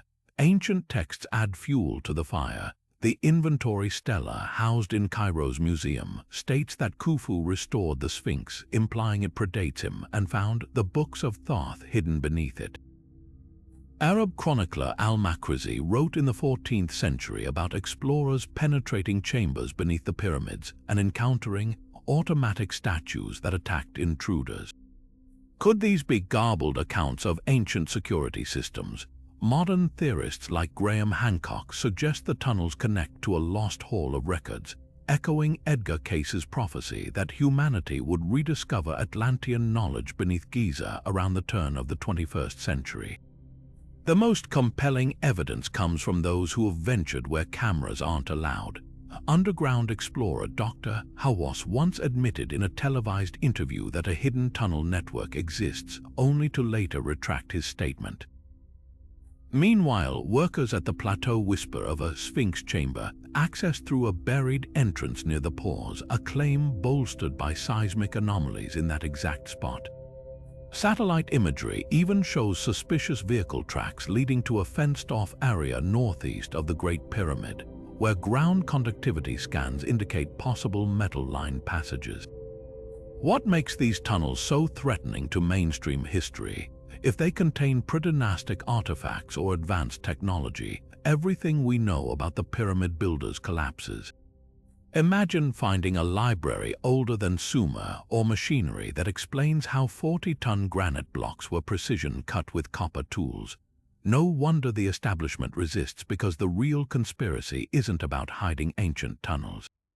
It's about protecting the fragile foundation of our entire historical narrative, brick by carefully guarded brick. Deep beneath the stone floors of an ancient Ethiopian chapel, guarded by monks who pledge their lives to secrecy, a relic of unimaginable power is said to rest the Ark of the Covenant. According to the priests of Axum, this golden chest, inscribed with divine commandments and rumored to vaporize anyone unworthy of touching it, never left their care after Solomon and the Queen of Sheba's union. Yet Jerusalem's underground tunnels whisper of a different fate, that the Ark was hidden in a warren of chambers beneath the Temple Mount before the Babylonians sacked the city. And then there are the Templars, who allegedly smuggled it to Europe during the Crusades, weaving it into their web of power. The truth: each theory carries tantalizing clues and gaping holes that keep the Ark's legend alive. Take Ethiopia's claim first. The Church of St. Mary of Zion insists their Ark is the original, pointing to the Kebra Nagast, a medieval text detailing how Menelik, Solomon's son, spirited it away from Jerusalem. Pilgrims flock to Axum, but only one monk, the Guardian, is permitted to see the relic, a tradition upheld for centuries. Skeptics argue no independent verification exists, and the ark's described lethality. Old Testament accounts tell of it smiting Philistines with tumors and leveling armies, makes its quiet storage in a chapel improbable. Yet electromagnetic scans of the site in 2017 detected unusual energy fluctuations, and local legends speak of blue fire emanating from the chapel during ceremonies. Coincidence or something science can't yet explain? Jerusalem's underground theory hinges on cryptic clues from the Copper Scroll, one of the Dead Sea Scrolls, which describes vast treasures hidden in the city's drainage system. Excavations near the Temple Mount have revealed a labyrinth of tunnels, some blocked by the Israeli Antiquities Authority for safety reasons. Conspiracy researchers point to Rabbi Yehuda Getz's account in the 1980s, when he allegedly breached a sealed passage beneath the mount and glimpsed the ark before authorities intervened. The tunnel was promptly concreted shut. Even the Bible hints at preparations for concealment. 2 Maccabees mentions Jeremiah hiding the ark in a cave until God gathers his people again. Then there's the Templar connection. After their excavations under Solomon's temple, the knight's sudden rise to power suggests they found something. Medieval chronicles describe a palladium they carried into battle, a sacred object that ensured victory. Rosslyn Chapel in Scotland, a Templar-linked site, features carvings of maize and aloe vera plants unknown in Europe before Columbus, hinting at pre-Columbian secrets. Could the Ark have been their source of inspiration? The chilling counterpoint: when Templars were arrested in 1307, none of their inventories listed the Ark. Either it was never in their possession, or it was so well hidden that even torture couldn't extract its location. The Ark's alleged powers amplify the mystery. Biblical accounts describe it as a weapon leveling Jericho's walls, striking down Uzzah for steadying it during transport.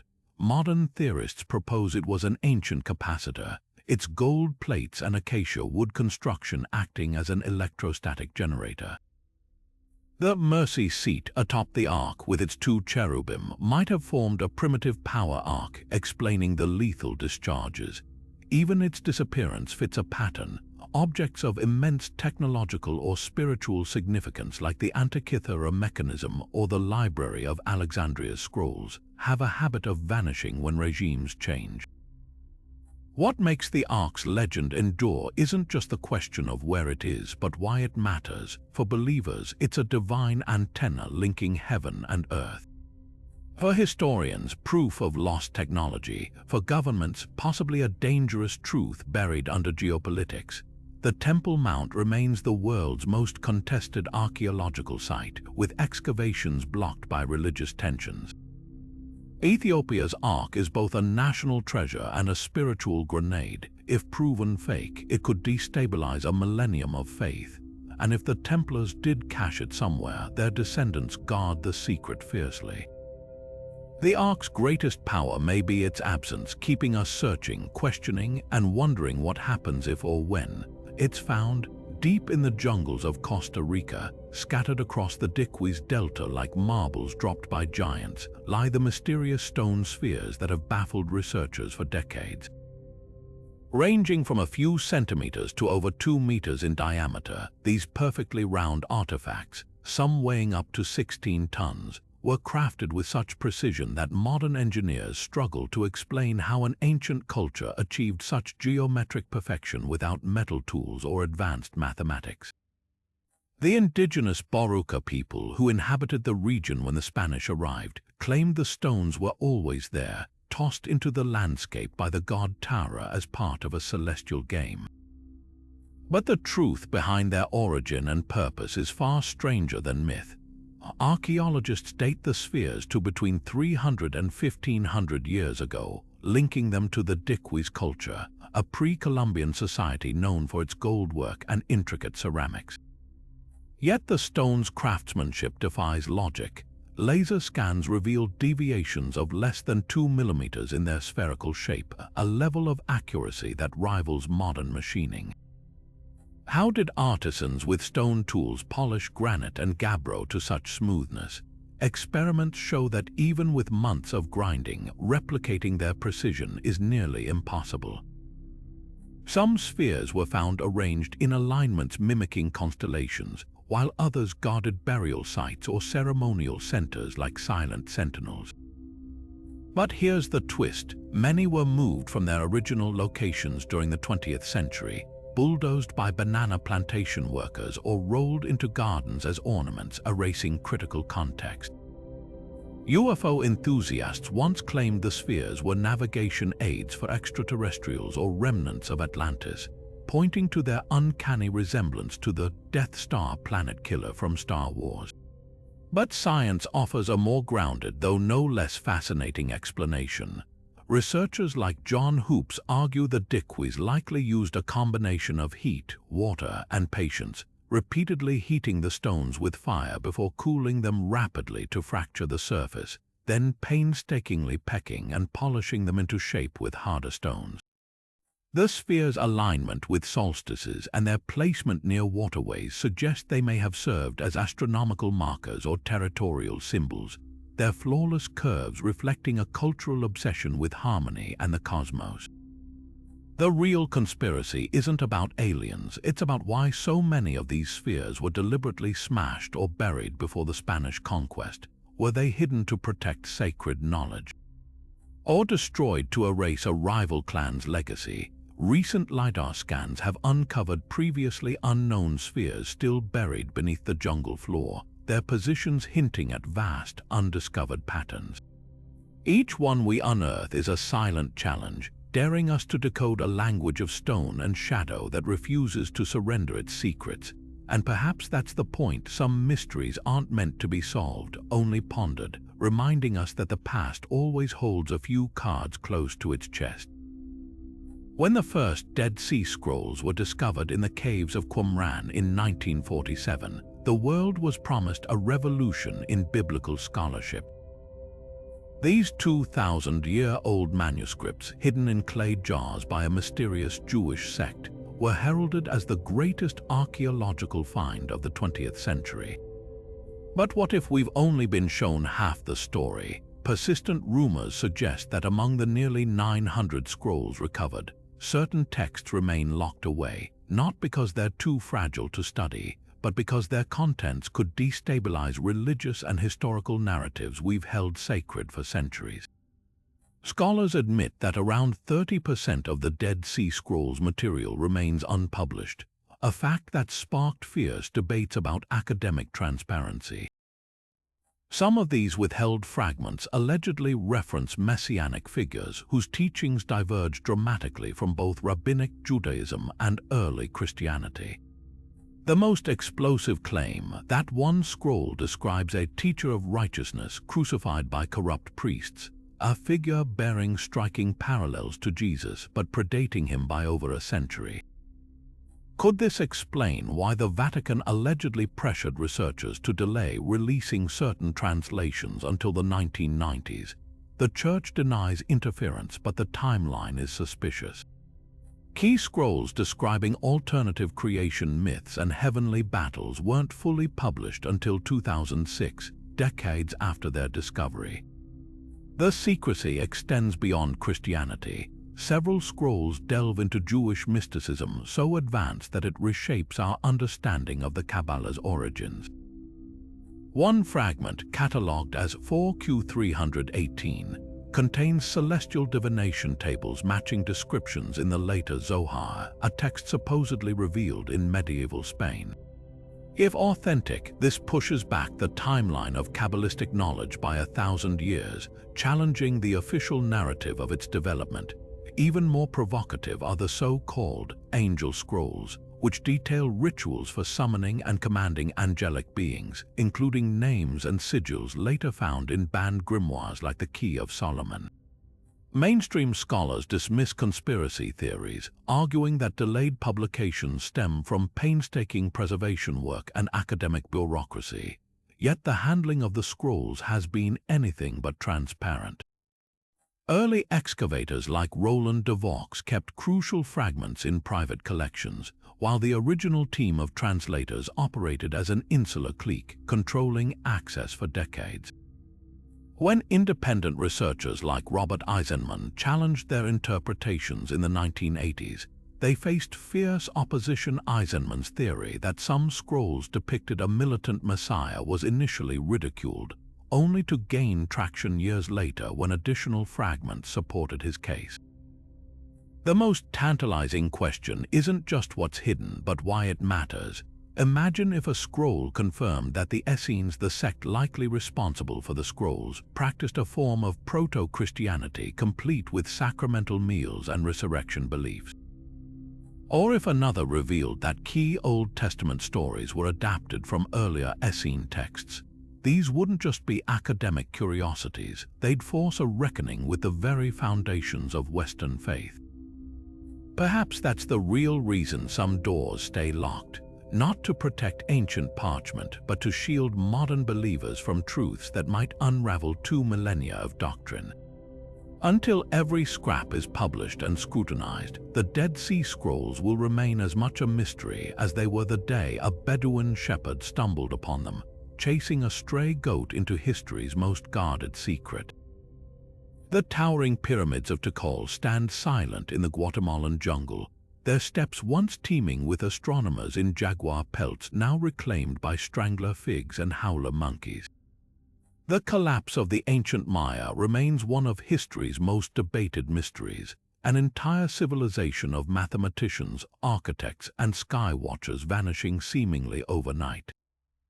Mainstream archaeology points to drought as the chief culprit, citing sediment cores that show catastrophic megadroughts between 800 and 950 CE.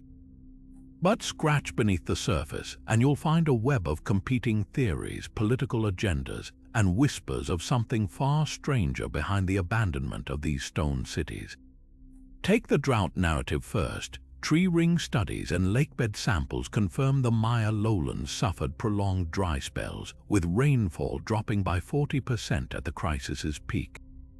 The collapse wasn't sudden, it was a slow unraveling. Stele inscriptions reveal escalating wars over dwindling resources, like the brutal conflict between Tikal and Calakmul, where once allied city-states turned on each other like starving wolves. Paleoecologists have found evidence of terraced farms abandoned mid-season, their irrigation canals choked with dust. Yet here's the paradox, the Maya had weathered droughts before. Their intricate reservoir systems, like the vast artificial lakes of Kaminaljuyu, prove they were master hydrologists. Why would water management fail them now unless something else was at play? This is where conspiracy theories ignite. Ancient astronaut enthusiasts argue the Maya didn't just collapse, they left, pointing to carvings like the sarcophagus lid of Palenque's King Pakal, which resembles a man piloting a spacecraft. They suggest the elite were evacuated by extraterrestrial patrons. More grounded but equally controversial is the hidden migration theory, that Mayan nobles retreated to subterranean cave networks like Belize Acton Tunashil Muknal, preserving esoteric knowledge while the masses starved. Spanish chronicles even tell of indigenous guides leading conquistadors to caves filled with gold and codices, only for the entrances to mysteriously vanish overnight. But the real cover-up isn't about aliens, it's about modern power struggles. Guatemalan and Mexican governments have long downplayed evidence of Maya resilience, preferring a narrative of tragic abandonment to avoid land disputes with descendants who never actually disappeared. Over 6 million Maya still thrive across Central America, yet archaeological reports often frame the collapse as an endpoint, erasing their living culture. Take the startling discovery at Cebu, where pottery shows the city rebounded decades after its supposed collapse. Findings like this challenge the neat timeline pushed by textbooks and, by extension, the legitimacy of colonial land claims. Even the drought theory has political baggage. Climate determinism lets modern corporations off the hook for repeating history, as agribusinesses now drain the same aquifers that once sustained Tikal. The greatest clue to the Mayas' fate might lie in what they chose not to record. Unlike the apocalyptic prophecies of their Aztec neighbors, Maya texts focus on cyclical time, not endings but transformations. Perhaps their so-called collapse was always intended, a deliberate return to nomadic roots when urban life became unsustainable. As explorers still uncover lost cities like Okamton, buried beneath the Patane's thick canopy, one truth becomes clear: the Maya didn't vanish. They adapted, and the real mystery isn't why their civilization fell, but why we're so determined to believe it did. Stretching across the windswept plains of Brittany, the Carnac Stones stand as one of Europe's most enigmatic archaeological puzzles. Over 3,000 megaliths arranged in eerie, parallel rows that march across the landscape like soldiers frozen mid-parade have defied explanation for centuries. While mainstream archaeology suggests these stones served as ritual sites or territorial markers, a more tantalizing theory has taken root: that Carnac's precise alignments functioned as an ancient energy grid or even landing coordinates for otherworldly visitors. The sheer scale of the site fuels speculation. Nearly 4 kilometers of meticulously placed stones, some weighing over 50 tons, arranged with geometric precision that seems to transcend the technological capabilities of Neolithic farmers. Proponents of the extraterrestrial hypothesis point to the stone's uncanny electromagnetic anomalies. Independent researchers have documented unusual energy readings at key intersections, with some claiming their equipment malfunctions near certain monoliths. The most striking alignment: several rows point directly toward the Gulf of Morbihan, where local legends speak of fire ships descending from the sky in ancient times. Even more compelling are the recurring geometric patterns: triangles, rectangles, and perfect spirals that emerge when viewing Carnac from above, formations that mirror modern runway markers or circuit board designs. Could these stones have functioned as a celestial navigation system, guiding spacecraft with their mineral-rich granite, which some theorists believe amplifies electromagnetic signals? Yet archaeoastronomy offers a grounded, though no less awe-inspiring alternative. Studies led by researchers like Alexander Thom reveal that many Carnac alignments correspond to pivotal solar and lunar events. The Grand Menhir Brisset, now toppled but once the largest standing stone in Europe, cast a shadow during the summer solstice that intersected with distant menhirs, creating a luminous pathway visible only at dawn on the longest day of the year. The nearby Camario alignment, with its 11 converging rows, frames the winter solstice sunrise with mathematical precision, suggesting the site may have been a colossal calendar or ceremonial stage for seasonal rituals. Even the spacing between stones appears intentional, some gaps matching the 18.6-year lunar cycle, a celestial rhythm known to few cultures at the time. The tension between these theories reflects a deeper divide in how we interpret the ancient world. Mainstream scholars dismiss the energy grid hypothesis as pseudoscience, arguing there's no physical evidence of advanced technology or extraterrestrial contact. Yet they struggle to explain how Neolithic builders, without written language or the wheel, coordinated such a massive project across generations. The precision of Carnac's alignments rivals that of later monuments like Stonehenge, yet it predates them by over 1,000 years. This gap in understanding leaves room for speculation and for asking uncomfortable questions. Why are certain sections of the site still restricted from public access?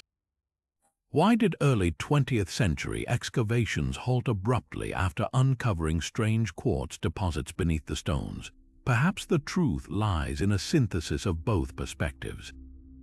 The Carnac stones may not be alien landing pads, but their creators likely possessed astronomical knowledge that seems almost supernatural by modern standards. Local Breton folklore speaks of the Corrigans, a race of dwarf-like beings who built the megaliths in a single night using magic. This myth could be a distorted memory of an advanced but misunderstood culture, one that mapped the heavens with nothing but stone and patience. The real conspiracy isn't about hiding extraterrestrial visitation. It's about underestimating the ingenuity of our ancestors. Every time we assume primitive societies couldn't achieve such feats, we erase their brilliance and overlook the possibility that they might have harnessed natural energies we're only beginning to comprehend. The stones remain silent, their purpose obscured by millennia, but their alignment with both earth and sky suggests a harmony of science and spirituality we've yet to fully decode. Whether as celestial calculators, energy conduits, or something beyond our current imagination, Carnac challenges us to reconsider not just who built it, but what they knew about the universe that we've forgotten. And that mystery, more than any alien theory, is what makes these ancient rows truly timeless. Dive beneath the sands of Taposiris Magna, an ancient temple near Alexandria, and you'll find a mystery brewing under the watchful eyes of archaeologists and conspiracy theorists alike. Recent ground-penetrating radar scans have revealed something startling. A series of hidden chambers branching off from the main structure, their walls lined with dense, metallic anomalies that don't match any known architectural features of Ptolemaic Egypt. The most tantalizing theory, these could be the long-lost antechambers of Cleopatra's tomb, sealed away after her dramatic suicide in 30 BC, possibly still housing treasures, scrolls, or even the Queen's undiscovered remains. The Taposiris Magna site has been a magnet for controversy since archaeologist Kathleen Martinez began excavations in 2005, convinced that Cleopatra and Mark Antony were buried there rather than in Alexandria, as classical texts suggest.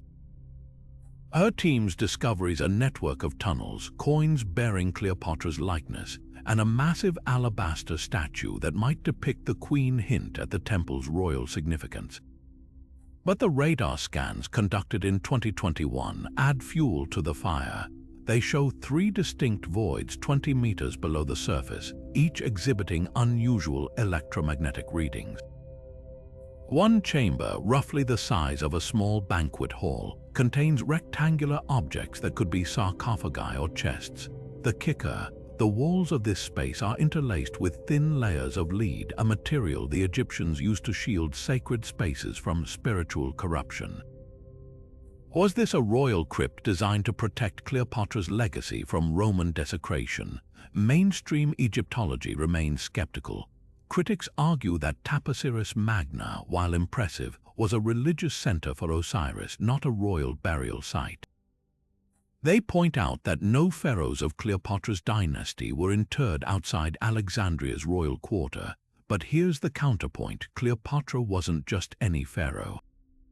Facing defeat by Octavian, she would have taken extreme measures to safeguard her tomb from Rome's vengeance. Ancient historian Plutarch noted that Octavian demanded to see her body after her death, implying her burial place was either hidden or deliberately unmarked. The lead-lined chamber could explain why. It might have been designed to block Roman grave robbers using rudimentary metal detectors, like the famous Heron's device said to locate hidden gold. The treasures these chambers might hold go beyond mere jewelry. Cleopatra was the last custodian of the great library of Alexandria's surviving scrolls, and rumors persist that she smuggled critical texts to secure locations before the city fell. Imagine uncovering philosophical works by Aristotle, lost plays of Sophocles, or even the Queen's own memoirs, documents that could rewrite Hellenistic history. More provocatively, some theorists suggest the chambers could contain proof of Cleopatra's alleged alliance with mysterious Eastern sorcerers, referenced in later Arabic texts as masters of alchemy and poisons. Yet the Egyptian government's handling of the site raises eyebrows. Despite the radar findings, further excavations have been delayed indefinitely, citing structural instability.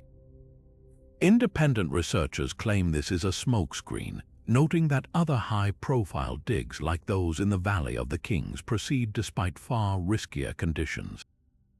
The real reason might lie in geopolitics. Admitting that Cleopatra's tomb rests outside Alexandria could undermine Egypt's cultural tourism narrative, which leans heavily on the city's Greco-Roman heritage. There's also the delicate matter of Cleopatra's ethnicity, a topic of heated debate between scholars who emphasize her Greek lineage and those who argue for African influences. A definitive discovery at Taposiris Magna could reignite these tensions. The allure of Cleopatra's hidden chamber isn't just about gold or mummies. It's about reclaiming the voice of a woman whose story was written by her conquerors.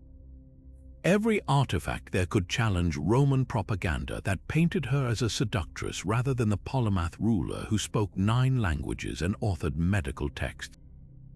Until those sealed doors are opened, the chambers remain a time capsule, holding truths that could shake the foundations of ancient history or deepen the enigma of Egypt's most famous queen. The real conspiracy isn't about what's hidden, it's about who benefits from keeping it buried. Buried in the dusty storage rooms of Cairo's Egyptian Museum lies an artifact that shouldn't exist, the Saqqara bird, a delicate wooden figurine carved over 2,000 years ago, its wings swept back in an unmistakable aerodynamic curve. Discovered in 1898 near a burial mound in Saqqara, this 6-inch-long artifact was initially catalogued as a stylized bird until aeronautical engineers took a closer look. The proportions are all wrong for an avian creature. The wings lack any feather detailing. The tail stands rigidly upright like a modern aircraft stabilizer, and the most shocking detail of all, when scaled up and tested in wind tunnels, the design produces enough lift to stay airborne. This isn't just a child's toy, it's a functional model of a glider predating the Wright brothers by millennia. Mainstream Egyptology insists the Saqqara bird is a falcon-shaped ceremonial object, possibly a weather vane or a symbol of Horus. But here's where their argument falters. The artifact's most controversial feature, a diagonal cut at the tail's base, aligns perfectly with where a modern glider would attach its elevator flap. Replicas fitted with this addition demonstrate startling stability in flight, suggesting the original may have been part of a larger, more sophisticated design.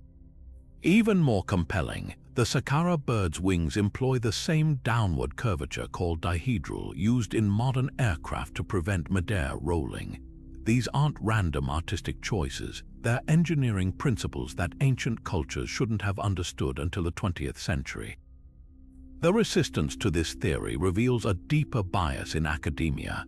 When aviation historian Simon Sanderson constructed a 5:1 scale replica in 2006, it not only flew but performed maneuvers rivaling contemporary gliders. Skeptics dismissed the test as coincidence, arguing that the original artifact shows no signs of ever having attachments.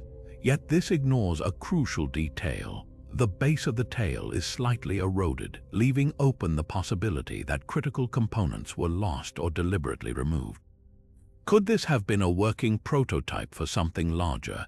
Ancient texts describe flying machines called winged barks of Ra, and the 3rd century BC engineer Hero of Alexandria wrote of steam-powered devices. If the Egyptians knew enough to carve functional airfoils, what stopped them from scaling up the technology? The real conspiracy isn't about proving the Saqqara bird could fly, it's about why the establishment is so determined to ignore the evidence. Every time researchers point to the artifact's precise angle of attack or its center of gravity, which aligns with modern flight dynamics, they're met with circular logic. It can't be aerodynamic because ancient people didn't have aviation. Meanwhile, discoveries like the Baghdad Battery Antikythera Mechanism prove our ancestors were far more innovative than we've been taught. Perhaps the Saqqara bird wasn't meant to soar on its own, but as a blueprint, a sacred object encoding knowledge too advanced for its time. Until we're willing to let go of rigid timelines, we'll keep grounding the past's greatest flights of genius. Long before European settlers set foot on American soil, native tribes whispered of a forgotten race, towering figures who once walked the earth, their bones buried deep beneath the mounds that dotted the landscape. The Choctaw spoke of the Nahalo, pale-skinned giants who waged war against their ancestors. The Paiute passed down detailed accounts of red-haired cannibals they called the Ct-Ka, who were driven into Lovelock Cave and burned alive.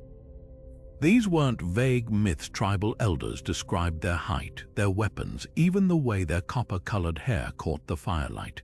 And for centuries, these stories were dismissed as folklore until the excavators arrived. The late 19th century saw a wave of startling discoveries. Newspapers from New York to California reported excavations unearthing skeletons measuring 7, 8, even 9 feet tall, often with double rows of teeth or oddly elongated skulls. The Athens Post in 1885 detailed a burial mound in Tennessee where workers uncovered a giant femur, its owner estimated to stand nearly 12 feet tall. The New York Times in 1902 chronicled a similar find in Wisconsin, a cemetery of over 200 skeletons adorned with copper armor, their skulls of enormous size and thickness. Most haunting of all, many of these remains were sent to the Smithsonian Institution for study and promptly vanished from the record. This is where the conspiracy takes root.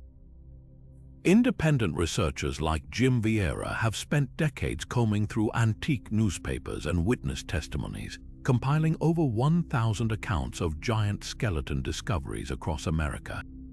Yet the Smithsonian, the very institution entrusted with preserving these artifacts, claims to have no record of their existence. The few surviving documents are riddled with red flags.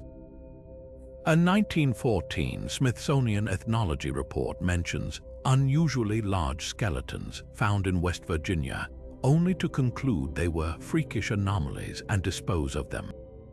Former Smithsonian archaeologist Dennis Stanford admitted in a little-known interview that the institution routinely didn't have space for controversial finds, leading to their destruction. Why systematically erase evidence unless it threatened an established narrative? The establishment's counterarguments hinge on misidentification and hoaxes. Some giant bones were indeed mastodon or mammoth remains mistaken for human skeletons by untrained diggers. The infamous Cardiff giant, a 10-foot petrified man displayed in 1869, was exposed as a carved gypsum statue, fueling skepticism. But this doesn't explain the hundreds of credible accounts involving anatomically correct human remains, many with cultural artifacts like obsidian knives or woven sandals that place them firmly within human history. Forensic archaeologist Dr. Kathy Strain notes that over 80 native tribes have distinct oral histories describing giants, often with eerily consistent details about their violent clashes with indigenous peoples. That level of cross-cultural correlation can't be coincidence. Modern genetics offers a potential clue. In 2015, genetic testing on mummified remains from Peru's Paracas culture, known for their elongated skulls, revealed unexplained DNA mutations absent in any known human population. While not proof of giants, it suggests genetic diversity in ancient America that mainstream science has yet to fully acknowledge.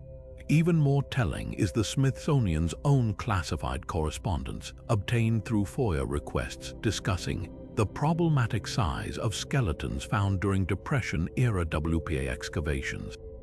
One memo from 1936 bluntly states, "These specimens risk encouraging Aryan supremacy theories and must be handled discreetly." The real conspiracy isn't necessarily about hiding giants, it's about controlling the narrative of human origins.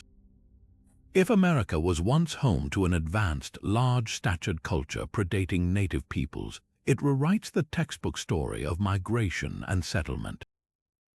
That kind of revision threatens not just academic reputations, but modern land rights and cultural identity. And so the bones remain missing, the archives stay silent, and the whispers of the Nahalo grow fainter with each passing century. But in the silent depths of caves and the unopened vaults of museums, the past waits patient, towering, and far too large to ignore. The night skies over ancient Babylon weren't just a canvas of twinkling lights.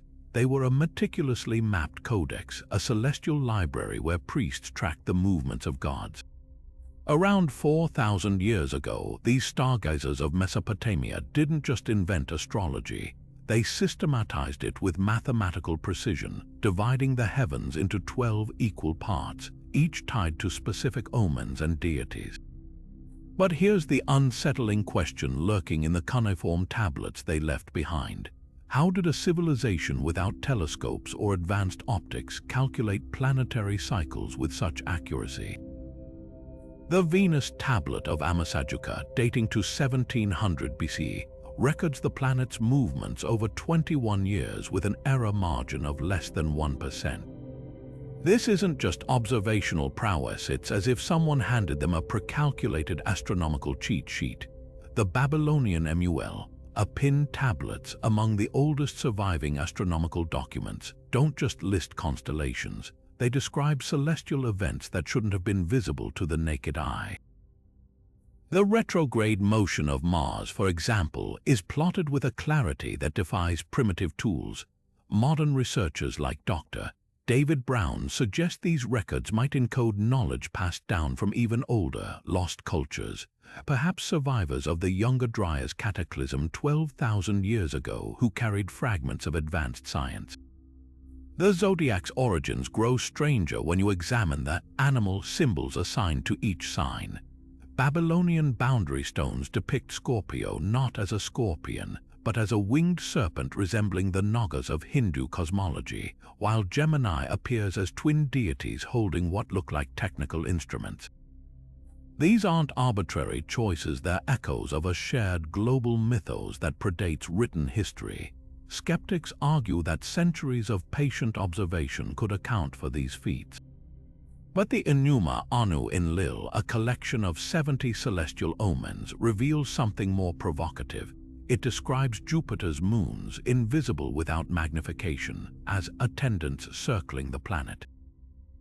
Coincidence or evidence that someone, long before Galileo, had access to optical technology? The Babylonian zodiac's most baffling feature is its reliance on precession, the gradual shift of Earth's axis that alters the night sky over millennia. Hipparchus supposedly discovered this phenomenon in 200 BC, yet Babylonian texts reference it 1,000 years prior, dubbing it the Great Year. How, unless their knowledge came from a source that had witnessed entire precessional cycles before? This leads us to the elephant in the observatory, the Anunnaki. Ancient astronaut theorists point to cylinder seals like VA 243, which shows a figure handing a zodiacal scroll to a priest beneath a rocket-like tree of life. Lecharya Sitchin's controversial translations claim the Sumerians, Babylon's predecessors, received astronomy from these gods who descended from the heavens. Mainstream scholars dismiss this as mistranslation, but the pattern recurs globally.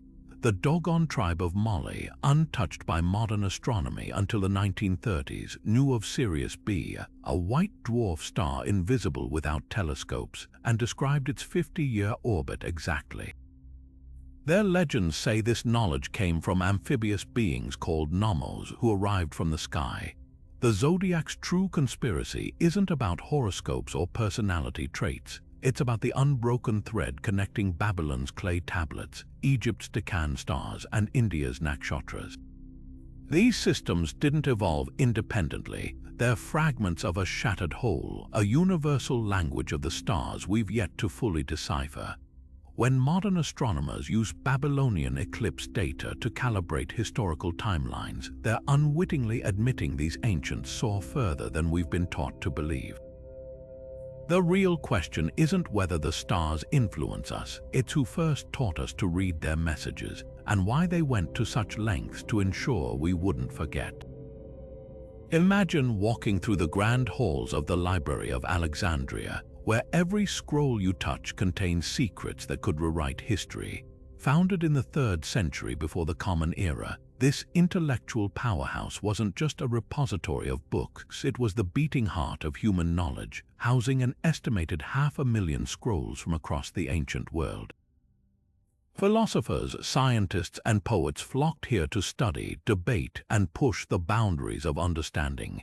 Yet today, its destruction remains one of history's greatest tragedies, not just for the loss of texts, but for the chilling realization that entire fields of study, from advanced mathematics to forgotten sciences, may have vanished in the flames.